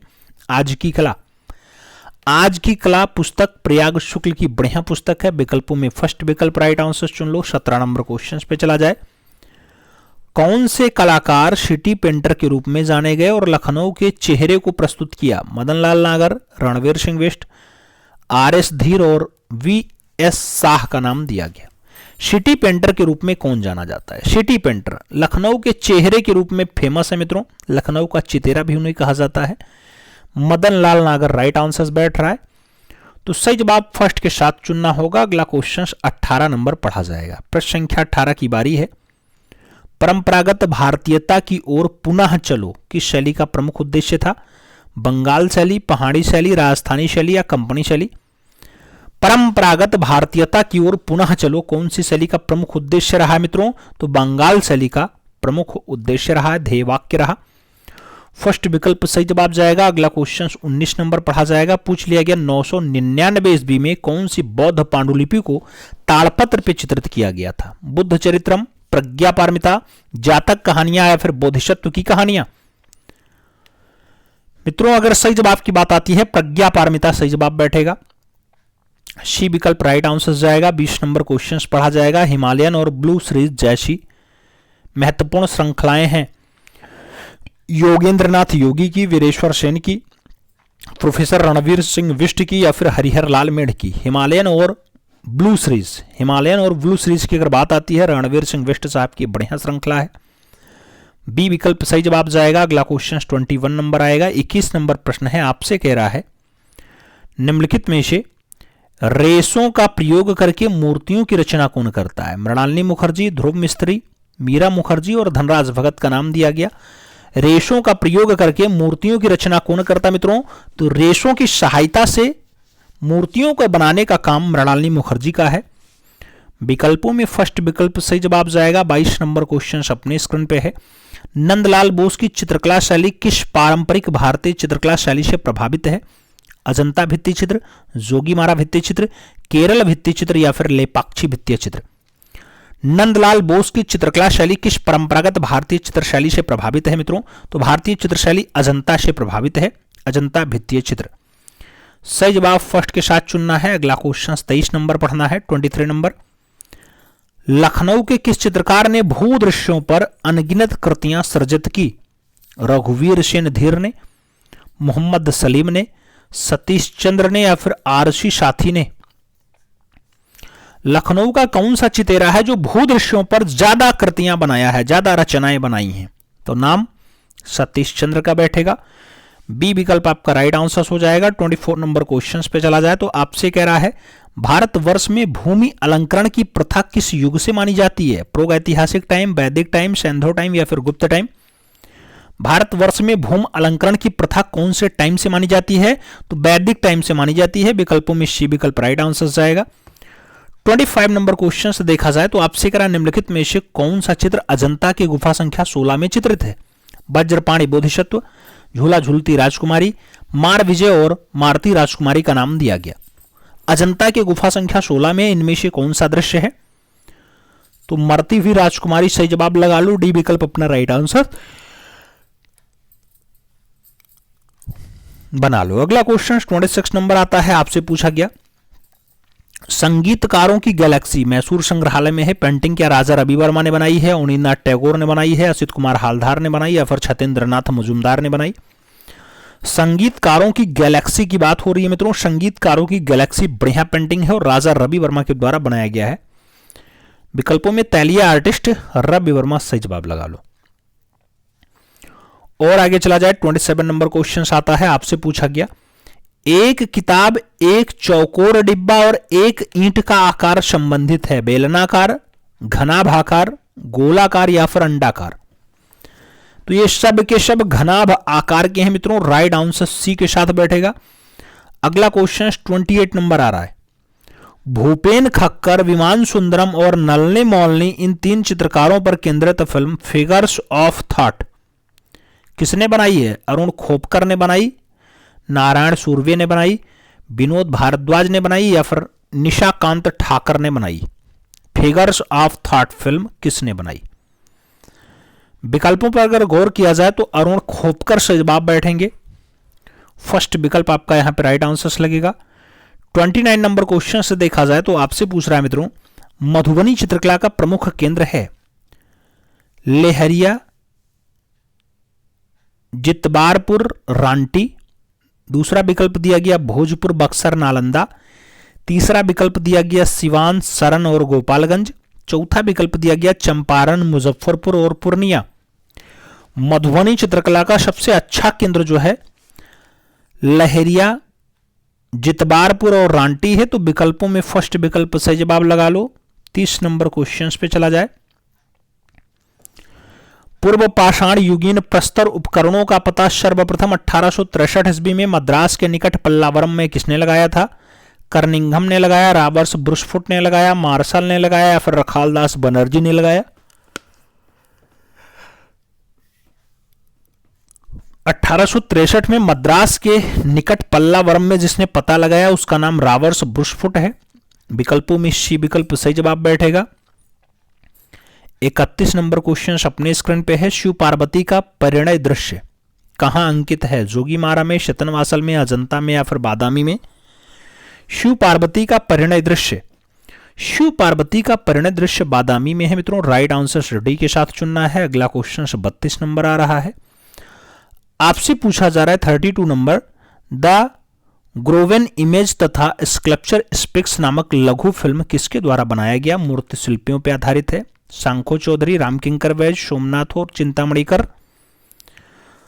द स्कल्पचर स्पीक्स और द ग्रोवेन इमेज। सही जवाब जो बैठेगा इन विकल्पों में चिंतामणिकर सही जवाब बैठ रहा है। तो डी विकल्प आप लोग राइट आंसर बनाइए। और आगे चला जाए 33 नंबर क्वेश्चन आ रहा है। 33 नंबर प्रश्न आपसे कह रहा है, सांझी लोककला प्रचलित है गुजरात में, महाराष्ट्र में, उत्तर प्रदेश के ब्रज क्षेत्र में या फिर बंगाल में? सांझी लोक कला की अगर बात आती है यूपी का ब्रज क्षेत्र सही जवाब बैठ रहा है। सही जवाब मित्रों सी के साथ ही चुनना है। अगला क्वेश्चन 34 नंबर पढ़ना है, भारत में पटचित्रों का प्रारंभ हुआ पाल शैली में, राजस्थानी शैली में, जैन शैली में या फिर मुगल शैली में? भारत में पटचित्रों का प्रारंभ हुआ है, पटचित्रण भारत में पटचित्रों की जो शुरुआत है पाल काल में हुई है, पाल शैली से हुई है। विकल्पों में फर्स्ट विकल्प राइट आंसर बनाओ। 35 नंबर क्वेश्चन पे चला जाए, आपसे कह रहा है सर्वप्रथम 1970 ईस्वी में किसको राष्ट्रीय हस्तशिल्प पुरस्कार मिला? सीता देवी, जगदम्बा देवी, शांति देवी या फिर गंगा देवी? सबसे पहले राष्ट्रीय हस्तशिल्प पुरस्कार किसे दिया गया? राष्ट्रीय हस्तशिल्प पुरस्कार किसे दिया गया? जगदम्बा देवी सही जवाब है। सी विकल्प आपका राइट आंसर है। 36 नंबर क्वेश्चन पे चलते हैं। जोता हुआ खेज नामक चित्र किस कलाकार ने बनाया? जॉन मीरो ने बनाया, चेरिक्को ने बनाया, मेदगिलियानी ने बनाया या फिर मॉर्ग शॉन्गोल ने बनाया? जोता हुआ खेज। जोता हुआ खेत की अगर बात आती है, रचना जॉन मीरो की है। विकल्पों में फर्स्ट विकल्प राइट आंसर चुन लो। आगे चलेंगे, 37 नंबर क्वेश्चन आ रहा है। राज्य लेखा अकादमी यूपी के वर्तमान में सचिव के अजय जेटली हैं, डॉक्टर भरत भूषण हैं, आनंद कुमार हैं या फिर प्रणाम सिंह हैं? राज्य लेखा अकादमी उत्तर प्रदेश के वर्तमान सचिव के रूप में आनंद कुमार काम कर रहे हैं, तो विकल्पों में बी विकल्प सही जवाब बैठ रहा है। 38 नंबर क्वेश्चन पे चलें तो आपसे कह रहा है मित्रों, बौद्ध वास्तुकला में विहार बौद्ध भिक्षुओं के लिए रहने की जगह थी, पूजा की जगह थी, ज्ञान संग्रह की जगह थी या फिर खाद्यान्न सामग्री के लिए जगह थी? बौद्ध वास्तुकला में विहार बौद्ध भिक्षुओं के लिए क्या रही है मित्रों? तो रहने की जगह रही है। विकल्पों में फर्स्ट विकल्प सही जवाब बैठेगा। 39 नंबर क्वेश्चन आ रहा है, आपसे पूछ रहा है कर्मागढ़ शैलाश्रय कहाँ स्थित है? मध्य प्रदेश में है, उत्तर प्रदेश में है, छत्तीसगढ़ उड़ीसा सीमा पे है या फिर तमिलनाडु में है? कर्मागढ़ शैलाश्रय कहाँ स्थित है? कर्मागढ़ शैलाश्रय तो छत्तीसगढ़ और उड़ीसा की सीमा पे है मित्रों। राइट आंसर सी के साथ चुन लो। आगे चला जाएगा, 40 नंबर क्वेश्चन आता है। गुप्तकालीन मानकुंवर बुद्ध प्रतिमा कहाँ सुरक्षित है? इलाहाबाद संग्रहालय प्रयागराज, राज्य संग्रहालय लखनऊ, राष्ट्रीय संग्रहालय नई दिल्ली या फिर भारत कला भवन वाराणसी? गुप्तकालीन मानकुंवर बुद्ध प्रतिमा कहाँ सुरक्षित है? तो राज्य संग्रहालय लखनऊ से जवाब बैठेगा। बी विकल्प आपका राइट आंसर हो जाएगा। 41 नंबर क्वेश्चन देखा जाए तो चित्रकला की किस शैली को निहाल चंद ने समृद्ध किया था? बूंदी शैली, किशनगढ़ शैली, गुलेर शैली या फिर कोटा शैली? निहाल चंद ने जिस शैली को समृद्ध करने का काम किया वो किशनगढ़ शैली है। सी विकल्प आपका सही जवाब बैठ रहा है मित्रों। 42 नंबर क्वेश्चन पढ़ा जाए तो पेट्रा ड्यूरा नामक सजावट की विधि मुगल इमारतों में किसके शासनकाल के दौरान इस्तेमाल की जाने लगी थी? अकबर के टाइम, जहांगीर के टाइम, हुमायूं के टाइम या फिर शाहजहां के टाइम? पेट्रा ड्यूरा सजावटी विधि है मित्रों और ये जहांगीर के टाइम से यूज करने लगे हैं मुगल काल में। तो विकल्पों में सी विकल्प सही जवाब बना लो। अगला क्वेश्चन अपना 43 नंबर आता है। 43 नंबर क्वेश्चन क्या कह रहा है? अकबरनामा के लेखक हैं अब्दुल रहीम खान खाना, अबुल फजल रस खान और बाबर का नाम दिया गया। अकबरनामा के राइटर का नाम अबुल फजल है, सही जवाब बी के साथ लगेगा। अगला क्वेश्चन 44 नंबर आता है। रज्मनामा फारसी अनुवाद है, रामायण का है, अथर्ववेद का है, महाभारत का है या फिर राजत रंगणी का है? रज्मनामा फारसी अनुवाद है किसका? महाभारत का। सही जवाब बी के साथ चुन लो मित्रों। आगे चलें, 45 नंबर क्वेश्चन अपने स्क्रीन पे आ रहा है। प्रसिद्ध चित्र अरेनोल्फिनी का सगाई या अरेनोल्फिनी की सगाई का चित्रकार क्या जानवा नाइक है, एल्गेक्रो है, रैफेल है या फिर रूवेंस है? अरेनोल्फिनी की सगाई जैसा प्रसिद्ध चित्र किसने बनाया? तो जॉन वान आइक के द्वारा बनाया गया है। विकल्पों में फर्स्ट विकल्प आपका सही जवाब बैठेगा। अगला क्वेश्चन 46 नंबर आएगा। आपसे पूछ रहा है किसके अनुसार रस उत्पत्ति नहीं होता उसकी अनुभूति होती है? श्री शंकु के अकॉर्डिंग, भट्ट लोल्लट के अकॉर्डिंग, भट्ट नायक के अकॉर्डिंग या फिर अभिनव गुप्त के अकॉर्डिंग? रस उत्पन्न नहीं होता उसकी अनुभूति होती है, ऐसा कथन भट्ट लोल्लट का है। सही जवाब सी के साथ लगा लिया जाए। अगला क्वेश्चन 47 नंबर पढ़ा जाए। पद्मश्री की उपाधि से सम्मानित चित्रकार कौन है? कृपाल सिंह शेखावत, राम जायसवाल, परमानंद चौल और गोवर्धन लाल जोशी का नाम दिया गया। पद्मश्री जो भारत सरकार का चौथा महत्वपूर्ण सम्मान है मित्रों, किस चित्रकार को सम्मानित किया गया? तो कृपाल सिंह शेखावत। सही जवाब बना लो। आगे चला जाएगा, 48 नंबर क्वेश्चन अपने स्क्रीन पे आ चुका है। गौतम बुद्ध को ज्ञान की प्राप्ति हुई थी वाराणसी में, कुशीनगर में, सांची में या फिर बोधगया में? ज्ञान यानी कैवल्य, ज्ञान। अगर ज्ञान प्राप्ति की बात आती है बोधगया, पहला उपदेश कहां देते हैं? तो कुशीनगर लगाओगे। आगे चलें, 49 नंबर क्वेश्चन आ रहा है आपकी स्क्रीन पे है। बंगाल पुनरुत्थान में मुख्यतः किस विषय वस्तु को अधिक महत्व प्रदान किया गया? पौराणिक, ऐतिहासिक कथानक, समाज और सामाजिक जनजीवन? दूसरा विकल्प दिया गया रोमांटिक विषय, विलासी जीवन और योद्धा। तीसरा विकल्प दिया गया सामाजिक कथानक और प्रकृति, और चौथा दिया गया वास्तुकला और ऐतिहासिक कथानक। बंगाल पुनरुत्थान में मुख्यतः कौन सी विषय वस्तु को ज्यादा महत्व दिया गया मित्रों? तो पौराणिक, ऐतिहासिक कथानक और सामाजिक जनजीवन को ज्यादा महत्व दिया गया। विकल्पों में फर्स्ट विकल्प सही जवाब बैठ रहा है। अगला क्वेश्चन 50 नंबर आ रहा है। जवाहर कला केंद्र कहाँ स्थित है? जयपुर में है, लखनऊ में है, उदयपुर में है या प्रयागराज में है? जवाहर कला केंद्र की अगर बात आती है मित्रों, जवाहर कला केंद्र राजस्थान की राजधानी जयपुर में है। विकल्पों में फर्स्ट विकल्प सही जवाब बनाओ। अगला क्वेश्चन 51 नंबर। 23 दिसंबर 2021 को किस संस्था ने अपना 100वां स्थापना दिवस मनाया?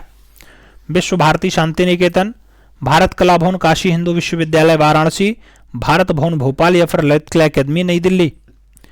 23 दिसंबर 2021 को जिसने अपना 100वां स्थापना दिवस मनाया वो विश्व भारती शांति निकेतन है।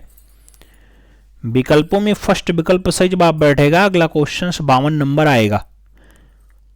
Awaiting the Q, awaiting the Q जो पेस्टल माध्यम में है, किसका चित्र है? मोने ने बनाया, देंगा ने बनाया, माने ने बनाया या फिर पिकासो ने बनाया? अवेटिंग द क्यू की बात आती है। अवेटिंग द क्यू देंगा की रचना है। सही जवाब देंगा लगा लो, सी विकल्प सही जवाब बना लो। 53 नंबर क्वेश्चन पे चला जाए तो आपसे कह रहा है सांची, सांची का कौन सा तोरण द्वार सबसे सुरक्षित दशा में है? दक्षिणी वाला, पूर्वी वाला, उत्तरी वाला या फिर पश्चिमी वाला? सांची का कौन सा तोरण द्वार सबसे सुरक्षित दशा में है मित्रों? तो उत्तरी द्वार अभी भी सबसे ज्यादा सुरक्षित है। बी विकल्प राइट आंसर चुन लो। 54 नंबर क्वेश्चन पे चला जाएगा। कलिलाह व दिमना निम्नलिखित में से किस ग्रंथ का अरबी रूपांतरण है? ब्रह्मसूत्र का, पंचतंत्र का, महाभारत का या फिर सुश्रुत और संहिता का? कलिलाह व दिमना किसका अरबी रूपांतरण है मित्रों? तो पंचतंत्र का अरबी रूपांतरण है। सही जवाब सी के साथ चुनना है। 55 नंबर क्वेश्चन पे चला जाएगा। पूछ लिया गया निम्नलिखित में से किसने सासाराम में अपना शानदार मकबरा बनवाया? सिकंदर लोदी, शेरशाह सूरी, इब्राहिम लोदी या फिर इस्लाम शाह? सासाराम में अपना शानदार मकबरा बनवाने का काम किसका रहा मित्रों? तो शेरशाह सूरी सही जवाब बैठ रहा है। राइट आंसर सी के साथ लगेगा। 56 नंबर क्वेश्चन पे चला जाए तो आपसे कह रहा है जग्गेपेटा स्तूप 200 ईसा पूर्व कहां पाया गया? आंध्र प्रदेश में, कर्नाटका में, तमिलनाडु में या फिर महाराष्ट्र में? जग्गेपेटा स्तूप, जग्गेपेटा स्तूप की अगर बात आती है आंध्र प्रदेश में मिला है। फर्स्ट विकल्प सही जवाब जाएगा। 57 नंबर क्वेश्चन पे चला जाए। आपसे कह रहा है मंदिर वैश्यावृत्ति का प्राचीनतम प्रमाण अधोलिखित किस स्थान के गुहालेख से प्राप्त होता है? उज्जैन से, कोणार्क से, खजुराहो से या फिर जोगीमारा रामगढ़ से? मंदिर वैश्यावृत्ति का जो प्रमाण है जोगीमारा से मिल रहा है। विकल्पों में डी विकल्प सही जवाब बना लो। अगला क्वेश्चन 58 नंबर आ रहा है। 58 नंबर प्रश्न, सफेदपन लिए ग्रेनाइट से निर्मित ईश्वर मंदिर जिसका निर्माण राज सिंह के अंतिम समय में हुआ था, कहां लोकेटेड है ईश्वर मंदिर? बादामी में, मामल्लपुरम में, हैदराबाद में या फिर रामेश्वरम में? ईश्वर मंदिर मामल्लपुरम सही जवाब बैठ रहा है मित्रों। सी इज द राइट आंसर चुनना है। अगला क्वेश्चन हम लोग 59 नंबर पढ़ेंगे। पूछ लिया गया स्पेनिश मस्जिद कहां है? लखनऊ में, हैदराबाद में, जौनपुर में या फिर बीदर में? स्पेनिश मस्जिद, स्पेनिश मस्जिद निजाम वाले शहर में यानी हैदराबाद में है। विकल्पों में सी विकल्प सही जवाब जाएगा। प्रश्न संख्या 60 की बारी है। The opening of the fifth seals, the opening of the fifth seal किसका चित्र है? एल गेक्रो ने बनाया है, गोया ने बनाया है, सेजान और मातिस का विकल्प दिया गया। The opening of the fifth seal की बात हो रही है। रचना एल गेक्रो की है। विकल्पों में फर्स्ट विकल्प सही जवाब बनाओ। 61 नंबर क्वेश्चन पे चला जाए। निम्नलिखित में से कौन सा विषय राजस्थानी चित्रशैली से संबंधित नहीं है? नायक नायिका भेद, कृष्णलीला, 12 मासा, जातक कथा? विकल्पों पर अगर गौर किया जाए तो आप भी जानते हैं राजस्थानी चित्रण शैली में जातक कथा, बुद्ध के पूर्व जन्म की कथाओं का उल्लेख नहीं है। राजस्थानी शैली में भगवान श्री कृष्ण की लीलाओं से जुड़ा हुआ दृश्य है। तो डी विकल्प आपका यहां राइट आंसर बैठेगा। अगला क्वेश्चन 62 नंबर पढ़ा जाएगा। महात्मा बुद्ध ने प्रथम धर्मोपदेश दिया बोध गया में, सारनाथ में, कसया में या फिर श्रावस्ती में। महात्मा बुद्ध ने अपना पहला उपदेश आप भी जानते हैं सारनाथ में दिया। विकल्पों में सी विकल्प राइट आंसर चुनो। 63 नंबर क्वेश्चन पे चला जाए। 1962 में अखिल भारतीय हस्तशिल्प बोर्ड के चित्रकार अधिकारी जिसके प्रयास से मिथिला की लोक चित्रकला का पुनरुत्थान हुआ, भास्कर कुलकर्णी रहे, के.एस. कुलकर्णी रहे, मन्नू पारेख या फिर उपेंद्र महारथी रहे। तो भास्कर कुलकर्णी रहे जिनके प्रयास से मिथिला की लोक चित्रकला का पुनरुत्थान हुआ है। फर्स्ट विकल्प राइट आंसर बनेगा। अगला क्वेश्चन 64 नंबर आ रहा है। स्पीचलेस सिटी 1975 कैनवास पे तैलीय माध्यम में है, किसकी पेंटिंग है? एस.एच. रजा की है, एम.एफ. हुसैन की है, ज्योति भट्ट की है, गुलाम मोहम्मद शेख की है। स्पीचलेस सिटी की बात आती है। स्पीचलेस सिटी रचना जी.एम. शेख की है, गुलाम मोहम्मद शेख की है। विकल्पों में डी विकल्प राइट आंसर बैठेगा। और आगे पढ़ा जाए। अगला क्वेश्चन 65 नंबर आ रहा है। आपसे कह रहा ओलियोग्राफ्स हेतु प्रसिद्ध चित्रकार है राजा रवि वर्मा, अवनींद्रनाथ टैगोर, छतीन्द्रनाथ मजूमदार, गगनेन्द्रनाथ टैगोर। ओलियोग्राफ्स विधा के लिए राजा रवि वर्मा का नाम ज्यादा प्रसिद्ध है मित्रों। राइट आंसर फर्स्ट के साथ चुनना है। ए विकल्प अपना सही जवाब बना लो। अगला क्वेश्चन 66 नंबर लगेगा। किसके चित्रों में एकेडमिक तंत्र पद्धति और अद्भुत और कल्पना रम्य प्रतिमाओं का अलौकिक मिश्रण दिखाई देता है? वान गो, सल्वाडोर डाली, पॉल सेजान और पाब्लो पिकासो का नाम दिया गया। एकेडमिक तंत्र पद्धति और अद्भुत कल्पना रम्य प्रतिमाओं का अलौकिक मिश्रण देखने को मिलेगा तो सल्वाडोर डाली के रचना में देखने को मिलेगा। सी विकल्प आपका सही जवाब बैठेगा। 67 नंबर क्वेश्चन आपकी स्क्रीन पे है। मरणासन गुलाम किसकी मूर्ति है? दोन्नातेल्लो की है, रोडिन की है, माइकल एंजेलो की है या फिर ब्रांकुशी की है? मरणासन गुलाम माइकल एंजेलो की रचना है। विकल्पों में बी विकल्प सही जवाब बनाओ। 68 नंबर क्वेश्चन पे चला जा रहा है। निम्नलिखित में से कौन सी कलाकृति पिकासो ने चित्रित नहीं की है? 3 स्त्री, नीला घर, अवनियों की स्त्रियां या फिर ताश का खेल? पिकासो की रचना ताश का खेल नहीं है। सही जवाब डी के साथ चुन लो। अगला क्वेश्चन 69 नंबर आता है। आपसे पूछा कि 1948 ईस्वी में भारत की लोक कला और लोक शिल्प का प्रदर्शन पहली बार कहां हुआ? लंदन में हुआ, चीन में हुआ, अमेरिका में हुआ या फिर जापान में हुआ? भारत की लोक कला और लोक शिल्पों का जो प्रदर्शन है पहली बार कहां होता है मित्रों? तो लंदन में होता है। विकल्पों में फर्स्ट विकल्प सही जवाब बैठेगा। अगला क्वेश्चन 70 नंबर आता है। मेमोरियल किसका इंस्टॉलेशन यानी संस्थापन कला है? भारती खेर का, विमान सुंदरम का, सुबोध गुप्ता का या फिर मकबूल फिदा हुसैन का? मेमोरियल की बात आती है, विमान सुंदरम का यह संस्थापन है। सी विकल्प राइट आंसर जाएगा। 71 नंबर क्वेश्चन अगर देखा जाए तो आपसे कह रहा है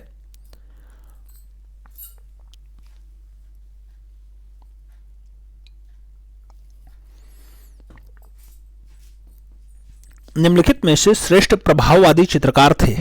रेनमार और देंगा, डेविड और देलाक्रा, रूसो और कुर्बे, पिकासो और ब्राक का नाम दिया गया। श्रेष्ठ प्रभाववादी कलाकार के रूप में कौन नाम शुमार है? तो रेनमार और देंगा का नाम आता है। फर्स्ट विकल्प आपका राइट आंसर हो जाएगा। 72 नंबर क्वेश्चन पे चलेंगे। अभिव्यंजनावाद का वास्तविक विकास किस देश में हुआ था? रूस में, इटली में, जर्मनी में या फिर फ्रांस में? अभिव्यंजनावाद का जो वास्तविक विकास है मित्रों वो जर्मनी में होता है। विकल्पों में बी विकल्प सही जवाब बैठेगा। 73 नंबर क्वेश्चन पे चला जाए तो पूछा गया निम्नलिखित में से कौन बौद्ध स्थापत्य कला का भाग नहीं है? अंड नहीं है, छत्र नहीं है, मेध नहीं है या फिर अंतराल नहीं है? तो मित्रों बौद्ध स्थापत्य कला का जो भाग नहीं है वो अंतराल नहीं है। विकल्पों में डी विकल्प सही जवाब बैठेगा। 74 नंबर क्वेश्चन पे चला जाए। 74 नंबर प्रश्न है। दक्षिण भारत का कौन सा नगर मध्यकाल में धातु जड़ाई कला के लिए प्रसिद्ध था? तंजौर, पल्लावरम, कांचीपुरम और बादामी का विकल्प दिया गया। दक्षिण भारत का कौन सा नगर मध्यकाल में धातु जड़ाई कला के लिए ज्यादा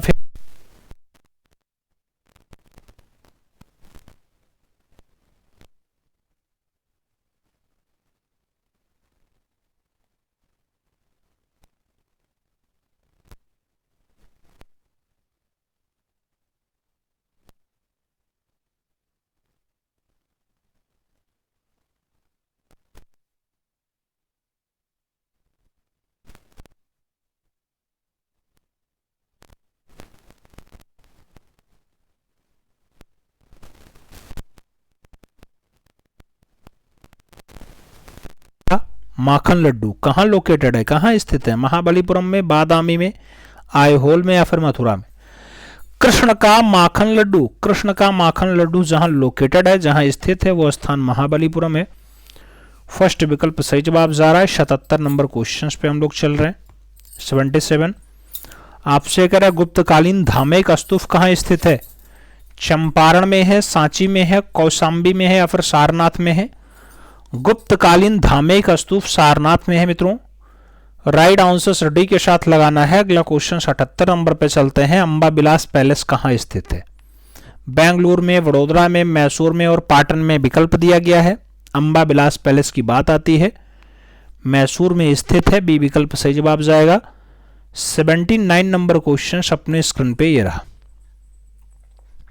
ब्रेकिंग न्यूज, डाटा डाट हिज मास्टर्स वायर्स फाइबर ग्लास में है, वुड आयरन का मिश्रण है। किसकी कलाकृति है? सुबोध गुप्ता ने बनाई, पंकज पवार ने बनाई, भारती खेर ने बनाई या फिर इनमें से कोई नहीं? तो सही जवाब जो बैठेगा पंकज पवार का बैठेगा मित्रों। राइट आंसर सी के साथ लगाओ और आगे चला जाए। अपना 80 नंबर क्वेश्चन अपने स्क्रीन पे आ चुका है। पूछ रहा है जयंती जनता द्रुत रेलगाड़ी और मधुबनी रेलवे स्टेशन के लिए विशाल फलकों पर चित्रांकन किया। सीता देवी ने, कर्पूरी देवी ने, महासुंदरी देवी ने या फिर गोदावरी दत्ता ने? जयंती जनता द्रुत रेलगाड़ी के लिए और मधुबनी रेलवे स्टेशन के लिए बड़ा बड़ा फलक पे चित्रांकन करने का काम महासुंदरी देवी का रहा। बी विकल्प अपना सही जवाब बनाना है। अगला क्वेश्चन 81 नंबर पे चलना है। यूनानी प्रभाव पाया जाता है गुप्त कला में, गांधार कला में, मौर्य कला में या फिर मथुरा कला में? यूनानी प्रभाव कहाँ पाया जाता है? तो गांधार कला में पाया जाता है। सी विकल्प आपका सही जवाब बैठेगा। अगला क्वेश्चन 82 नंबर आता है। 82 हल किसका प्रतिमा का विशिष्ट लक्षण है? बलराम का, सूर्य का, कृष्ण का या फिर त्रिविक्रम का? हल किसकी प्रतिमा का विशिष्ट लक्षण है? तो हल धारण करते थे भगवान श्री कृष्ण के दाऊ बलराम। सही जवाब first is the right answer चुन लो।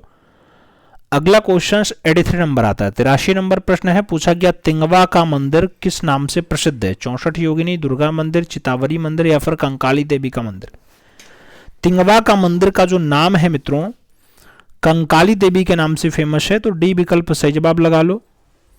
84 नंबर क्वेश्चन पे चलते हैं। पूछा गया मध्य प्रदेश में स्थित बाघ की गुफाएं निम्नलिखित में से किस काल की चित्रकला का प्रतिनिधित्व करती हैं?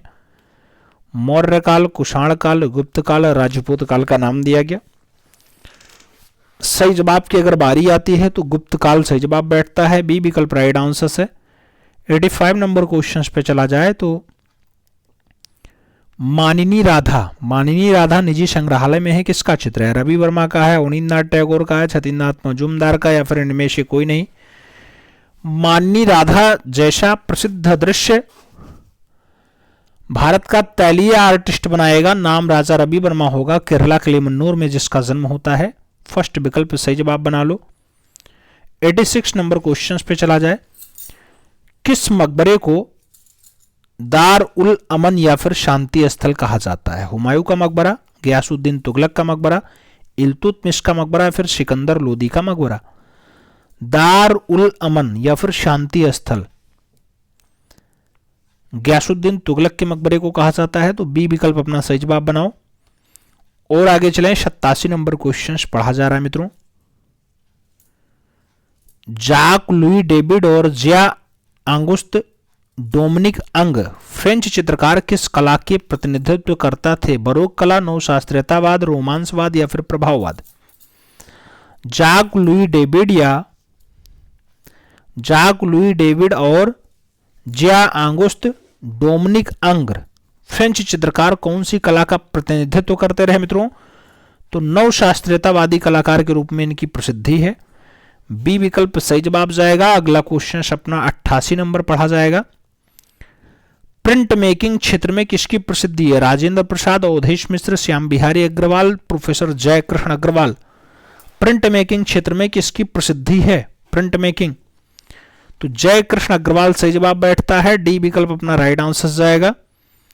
89 नंबर क्वेश्चन पे चला जाए तो आपसे कह रहा है मित्रों निम्नलिखित में से कौन सा मंदिर द्रविड़ शैली का नहीं है? पुरी का जगन्नाथ मंदिर, बृहद्रेश्वर मंदिर, मामल्लपुरम का मंदिर, कैलाशनाथ मंदिर? द्रविड़ शैली का नहीं है। पुरी का जगन्नाथ मंदिर सही जवाब बैठेगा। फर्स्ट विकल्प आपका राइट आंसर जाएगा। 90 नंबर क्वेश्चन पे चला जाए तो पूछा गया निम्नलिखित स्मारकों में से हीनयान कालक्रम का सबसे विस्तृत और विकसित चैत्यग्रह कौन सा है? बिरसा है, कारले है, भांजा है या फिर कोडाने है? हीनयान कालक्रम का सबसे विस्तृत वाला, सबसे विकसित वाला चैत्यग्रह कौन सा है, पूजा स्थल कौन सा है? तो सही जवाब आपका कारले है। राइट आंसर यहां पे आपका सी के साथ लगेगा। सी इज द राइट आंसर, चुन लो। 91 नंबर प्रश्न पे चला जाए तो दक्षिण में स्थित निम्नलिखित स्तूप अवशेषों में दशरथ जातक का शिल्पांकन प्राप्त हुआ है? नागार्जुन कोंडा से, अमरावती से, फर्नीगिरी से या फिर गिम्मिडू डुर्रू से? दशरथ जातक का शिल्पांकन कहां से मिला? तो नागार्जुन कोंडा सही जवाब बैठ रहा है। फर्स्ट विकल्प आपका राइट आंसर लग जा रहा है। और आगे चला जाए मित्रों, अगला क्वेश्चन अपना 92 नंबर आ रहा है। खजुराहो का एकमात्र ऐसा मंदिर जिसमें 2 तोरण प्रवेश द्वार का प्रावधान है? चतुर्भुज मंदिर, कंदरिया महादेव मंदिर, ब्रह्म मंदिर या फिर विश्वनाथ मंदिर? 2 तोरण प्रवेश द्वार का उल्लेख कहां पे है? तो कंदरिया महादेव मंदिर सही जवाब बैठ रहा है। बी विकल्प आपका राइट आंसर बन रहा है। B is the right answer, चुन लो। कंदरिया महादेव मंदिर जो खजुराहो में है मित्रों, छतरपुर मध्य प्रदेश। और आगे चला जाए, अगला क्वेश्चन आ रहा है 93 नंबर। उस्ताद मंसूर किस मुगल शासक का प्रसिद्ध दरबारी चित्रकार था? अकबर का, जहांगीर का, हुमायूं का या फिर औरंगजेब का?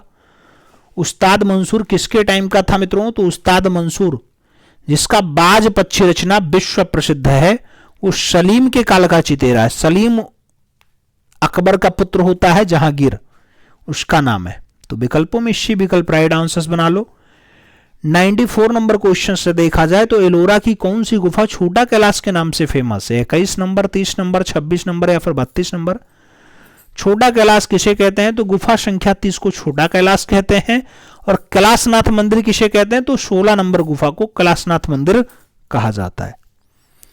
95 नंबर क्वेश्चन पे चलें तो निम्नलिखित में से एक विख्यात कला आलोचक है? जय झरोटिया है, अर्पिता सिंह है, राम कुमार है, ज्योतिष जोशी है?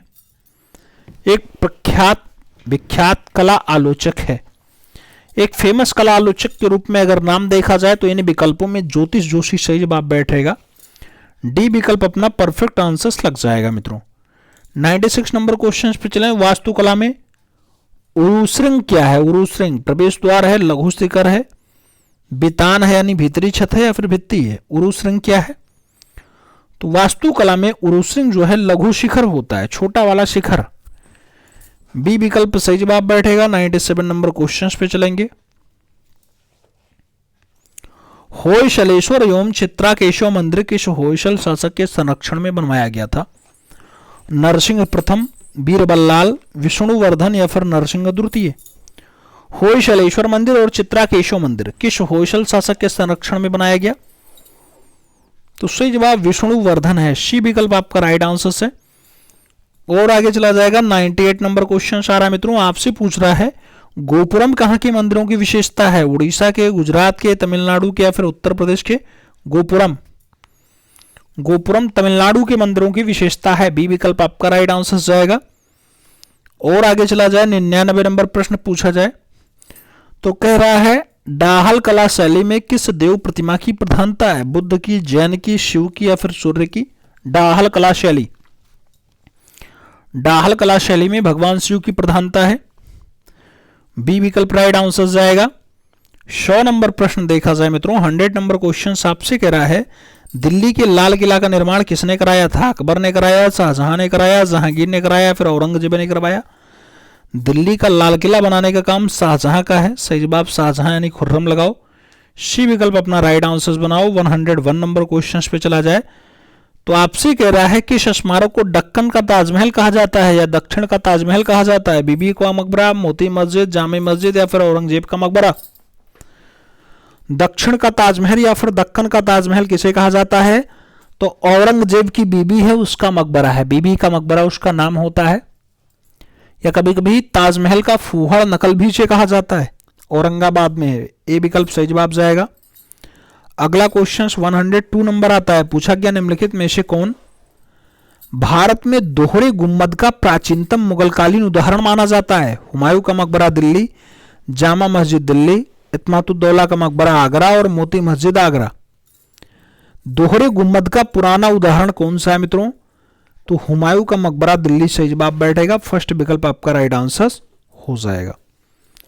103 नंबर क्वेश्चन पे चलें तो निम्नलिखित में से कौन जहांगीर कालीन चित्रकार नहीं था? दसवंत है, मनोहर है, विशनदास है और अबुल हसन का नाम दिया गया। जहांगीर के काल का चितेरा नहीं है मित्रों, तो दसवंत नहीं है। सही जवाब दसवंत लगा लो। फर्स्ट विकल्प अपना राइट आंसर बना लो। 104 नंबर क्वेश्चन पे चला जाए। कह रहा है किसके समय में पोर्ट्रेट्स चित्रकला का अत्यधिक विकास हुआ? अकबर के टाइम, शाहजहां के टाइम, जहांगीर के टाइम या फिर औरंगजेब के टाइम? किसके समय में पोर्ट्रेट्स चित्रकला यानी सभी रचना ज्यादा हुआ? तो अत्यधिक विकसित हुआ जहांगीर के टाइम पे, शुरुआत होता है अकबर के टाइम पे, इसलिए गलत मत करिएगा। अत्यधिक विकास, ज्यादा विकास यानी टॉप पे रहा, पीक पे रहा, तो पीक पे रहा जहांगीर का टाइम। ठीक है, बी विकल्प सही जवाब बनाओ। अगला क्वेश्चन 105 नंबर देखते हैं। पूछा गया वह कौन सा हिंदू चित्रकार था जो जहांगीर द्वारा ईरान के शाह अब्बास का सभी चित्र बनाने के लिए भेजा गया था? बशामन था, विशनदास था, अबुल हसन था, मनोहर था। वह कौन सा हिंदू चित्रकार था जो जहांगीर द्वारा ईरान के शाह अब्बास का सभी चित्र बनाने के लिए भेजा गया? तो सभी ही चित्र बनाने के लिए विशनदास जाएगा, क्योंकि सभी रचनाकार में दक्ष विशनदास रहा है। सी विकल्प राइट आंसर जाएगा। 106 नंबर क्वेश्चन देखा जाए। किसके शासनकाल को स्थापत्य कला का स्वर्णकाल कहा जाता है? अकबर का टाइम, शाहजहां का टाइम, जहांगीर का टाइम, औरंगजेब का टाइम? स्थापत्य कला का गोल्डन इरा किसका टाइम है? खुर्रम का टाइम, खुर्रम यानी शाहजहां का टाइम। सही जवाब सी के साथ चुन लो। अगला क्वेश्चन 107 नंबर आता है। खजुराहो के मंदिरों में सबसे बृहद और ऊंचा मंदिर जो 1025 से 1050 के मध्य चंदेल राजा विद्याधर के द्वारा निर्मित करवाया गया था, कंदरिया महादेव मंदिर है, 64 योगिनी मंदिर है, लक्ष्मण मंदिर है या फिर बराह मंदिर है? सबसे ऊंचा है मित्रों, सबसे बृहद भी है, सबसे बड़ा भी है, कंदरिया महादेव मंदिर है। विकल्पों में फर्स्ट विकल्प सही जवाब बना लो। अगला क्वेश्चन 108 नंबर आता है। जयपुर शहर का संस्थापक कौन था? चूड़ामन था, राजा उदय सिंह था, राजा सवाई जय सिंह था या फिर राजा मानसिंह रहा है? जयपुर शहर सवाई जय सिंह, राजा सवाई जय सिंह सही जवाब बैठेंगे जयपुर शहर के संस्थापक के रूप में। और आगे चलें तो अगला क्वेश्चन आपका 109 नंबर आता है मित्रों। पूछा गया सिराज ऑफ द ईस्ट किस शहर को कहा जाता है? Jaipur, Kanchi, Varanasi, Jaunpur? Siraj of the east कहो या फिर भारत का सिराज ए हिंद कहो? उत्तर प्रदेश का जौनपुर सही जवाब बैठेगा। डी विकल्प आपका यहां पर राइट आंसर हो जाएगा। अगला क्वेश्चन 110 नंबर है कि अंग्रेज पुरातत्व वेदता ने भरहूत स्तूप की खोज की थी? जॉन मार्शल ने, मार्टिन वेलर ने, अलेक्जेंडर कर्निंघम ने या फिर इनमें से कोई नहीं? भरहूत स्तूप की खोज किसने की? अलेक्जेंडर कर्निंघम सही जवाब बैठ रहा है मित्रों, तो सी इज द राइट आंसर चुन लेना है। 111 नंबर क्वेश्चन पढ़ना है। निम्नलिखित में से कहां अग्नि मंदिर की प्राप्ति हुई है? अग्नि मंदिर कपिशा में, चारशद्दा में, सुर्ख कोतल में या फिर शाहबाजगढ़ी में? अग्नि मंदिर की प्राप्ति कहां से हुई है? तो सुर्ख कोतल में अग्नि मंदिर प्राप्त हुआ है। बी विकल्प आपका राइट आंसर जाएगा। 112 नंबर क्वेश्चन अपने स्क्रीन पे है। प्राचीनतम विष्णु की प्रतिमा 200 ईसा पूर्व की कहां से प्राप्त हुई? ललितपुर उत्तर प्रदेश, मल्हार छत्तीसगढ़, गया बिहार, विदिशा मध्य प्रदेश? विष्णु की प्रतिमा, पुरानी वाली विष्णु की प्रतिमा कहां से मिली है? विकल्पों पर गौर करेंगे तो मल्हार छत्तीसगढ़ सही जवाब जाएगा। मल्हार छत्तीसगढ़ सही जवाब जाएगा। B is the right answer चुनना है। और आगे चला जाए 113 नंबर क्वेश्चन आपकी स्क्रीन पे ये रहा। गजहस्त मुद्रा संबंधित है शिव से, बुद्ध से, विष्णु से या फिर गणेश से? गजहस्त मुद्रा तो भगवान शिव से संबंधित है। फर्स्ट विकल्प आपका राइट आंसर जाएगा। और आगे चलें 114 नंबर क्वेश्चन पढ़ा जा रहा है। हुमायूं का मकबरा है आगरा में है, लाहौर में है, दिल्ली में है या फिर काबुल में है? हुमायूं का मकबरा, हुमायूं का मकबरा जो दीन पनाह की सीढ़ियों से गिरने से जिसकी मौत हुई वो हुमायूं, दिल्ली में उसका मकबरा लोकेटेड है। विकल्प आपका बी के साथ जाएगा। 115 नंबर क्वेश्चन पे चला जाए। आपसे कह रहा फतेहपुर सीकरी में बुलंद दरवाजा को अकबर ने अपनी किस विजय की स्मृति में बनवाया था? मालवा विजय, मेवाड़ विजय, रणथंभौर विजय या फिर गुजरात विजय? बुलंद दरवाजा गुजरात विजय के उपलक्ष्य में बना था मित्रों। राइट आंसर स्टडी के साथ बैठेगा। 116 नंबर क्वेश्चन पे चलें तो किस चित्रकार ने मीर सैयद अली और दसवंत को संरक्षण दिया? अकबर ने दिया, शाहजहां ने दिया, जहांगीर ने दिया या फिर नूरजहां ने दिया? तो मीर सैयद अली और दसवंत को संरक्षण अकबर ने दिया है। अकबर के काल के चित्र हैं। सही जवाब फर्स्ट के साथ बैठेगा। अगला क्वेश्चन 117 नंबर आएगा। नादिर उल अस्र की उपाधि किसने धारण की? मुस्ताद मंसूर ने, विचित्र ने, अबुल हसन ने या फिर होनहार ने? नादिर उल अस्र तो मंसूर से जवाब बैठ रहा है। फर्स्ट विकल्प राइट आंसर से। अगला क्वेश्चन 118 नंबर देखा जाएगा। मुगल सम्राटों में चित्रकला की पारखी कौन रहा? अकबर रहा, जहांगीर रहा, शाहजहां रहा या फिर हुमायूं रहा? तो मुगल सम्राटों में चित्रकला का ज्यादा पारखी जो शासक रहा उसका नाम सलीम है, जहांगीर है। एक ही चित्र को अगर 4-5 कलाकार मिलकर के बना दें तो वो ये भी बता सकता था कौन सा चित्र का पार्ट किस कलाकार ने बनाया। सही जवाब जहांगीर लगाओ। 119 नंबर क्वेश्चन आपके स्क्रीन पे है। कह रहा है वह भारतीय चित्रकार जिसकी पेंटिंग्स को लेकर के विवाद में इतना तूल पकड़ा कि वे भारत से बाहर जाने को मजबूर हो गए और जून 2011 में विदेश में ही उनका निधन हो गया। एस.एच. रजा है, एम.एफ. हुसैन है, एफ.एन. सूजा है कि एच.आर. है? तो मित्रों ऐसे विवादित कलाकार मकबूल फिदा हुसैन है, भारतीय पिकासो कहे जाते हैं। भारत माता की नग्न आकृति को इन्होंने बनाया था। और आगे चला जाए 120 नंबर क्वेश्चन आपकी स्क्रीन पे है। वह युग जो ललित कला के पतन का युग था और इसलिए कुछ इतिहासकारों ने उसे अंधकारमय युग की संज्ञा से विभूषित किया है। सल्तनत युग, मुगल युग, ब्रिटिश युग या फिर उपरोक्त में से कोई नहीं। इन चारों विकल्पों पर अगर गौर करते हैं तो सल्तनत युग सही जवाब बैठेगा। फर्स्ट विकल्प आपका राइट आंसर हो जाएगा। 121 क्वेश्चन आपसे कह रहा है भारत में प्राचीनतम वृत्ताकार मंदिर मिला है गया के बराबर में, जयपुर के वैराट में, सांची में या फिर विदिशा के वेश्यनगर में? भारत में प्राचीनतम वृत्ताकार मंदिर कहां मिला है मित्रों? तो जयपुर के बैराठ में। सही जवाब जयपुर का बैराठ लगेगा। बी विकल्प आपका सही जवाब बैठेगा। अगला क्वेश्चन 122 है। निम्नलिखित में से कागज का प्रचलन भारत में किसने प्रारंभ किया था? अंग्रेज ने, चीनी ने, फ्रांसीसी ने या फिर अरब में? कागज का प्रचलन भारत में किसके द्वारा शुरू किया गया मित्रों? तो अरब वासियों के द्वारा शुरू किया गया। डी विकल्प सही जवाब बैठेगा। 123 नंबर क्वेश्चन आपसे क्या कह रहा है? 1925 से 45 तक लाला शिल्प महाविद्यालय लखनऊ में असित कुमार हालदार प्रथम भारतीय प्राचार्य बने। उनके अवकाश ग्रहण करने के बाद दूसरा प्रधानाचार्य कौन नियुक्त हुआ? ललित मोहन सेन, रणवीर सिंह बिष्ट, सुधीर रंजन खास्तगिर और वीरेश्वर सेन का नाम दिया गया। सही जवाब ललित मोहन सेन बैठेंगे। हालदार साहब के बाद ललित मोहन सेन प्रिंसिपल बनते हैं लखनऊ कॉलेज ऑफ आर्ट्स के। लखनऊ कॉलेज ऑफ आर्ट्स जिसकी स्थापना 1911 में होती है मित्रों। और आगे चलें 124 नंबर क्वेश्चन आता है। गंगा अवतरण मूर्ति किस काल की है? चोल काल, पल्लव काल, होयसल काल, पांड्य काल? गंगा अवतरण मूर्ति का जो टाइम पीरियड बताया जाता है मित्रों वो पल्लव काल का है। पल्लव काल सही जवाब इसी के साथ चुनना है। आगे चलें 125 नंबर क्वेश्चन। निम्नलिखित में से एक प्रख्यात भारतीय कला समालोचक है? श्रीमती कमला देवी चट्टोपाध्याय, जगदम्बा देवी, भूरीबाई और रामेश्वरी देवी का नाम आपके सामने दिया गया। विकल्पों पर गौर किया जाए तो कमला देवी चट्टोपाध्याय सही जवाब बैठेंगी। प्रख्यात भारतीय कला समालोचक के रूप में इनका नाम शुमार है। फर्स्ट विकल्प सही जवाब बैठ जाएगा। अब आपको बताने की बारी है कि इस विजय चक्र में जो हम लोगों ने अंतिम प्रहार स्टार्ट किया परीक्षा पे, ये 01 है। टोटल 125 प्रश्न है।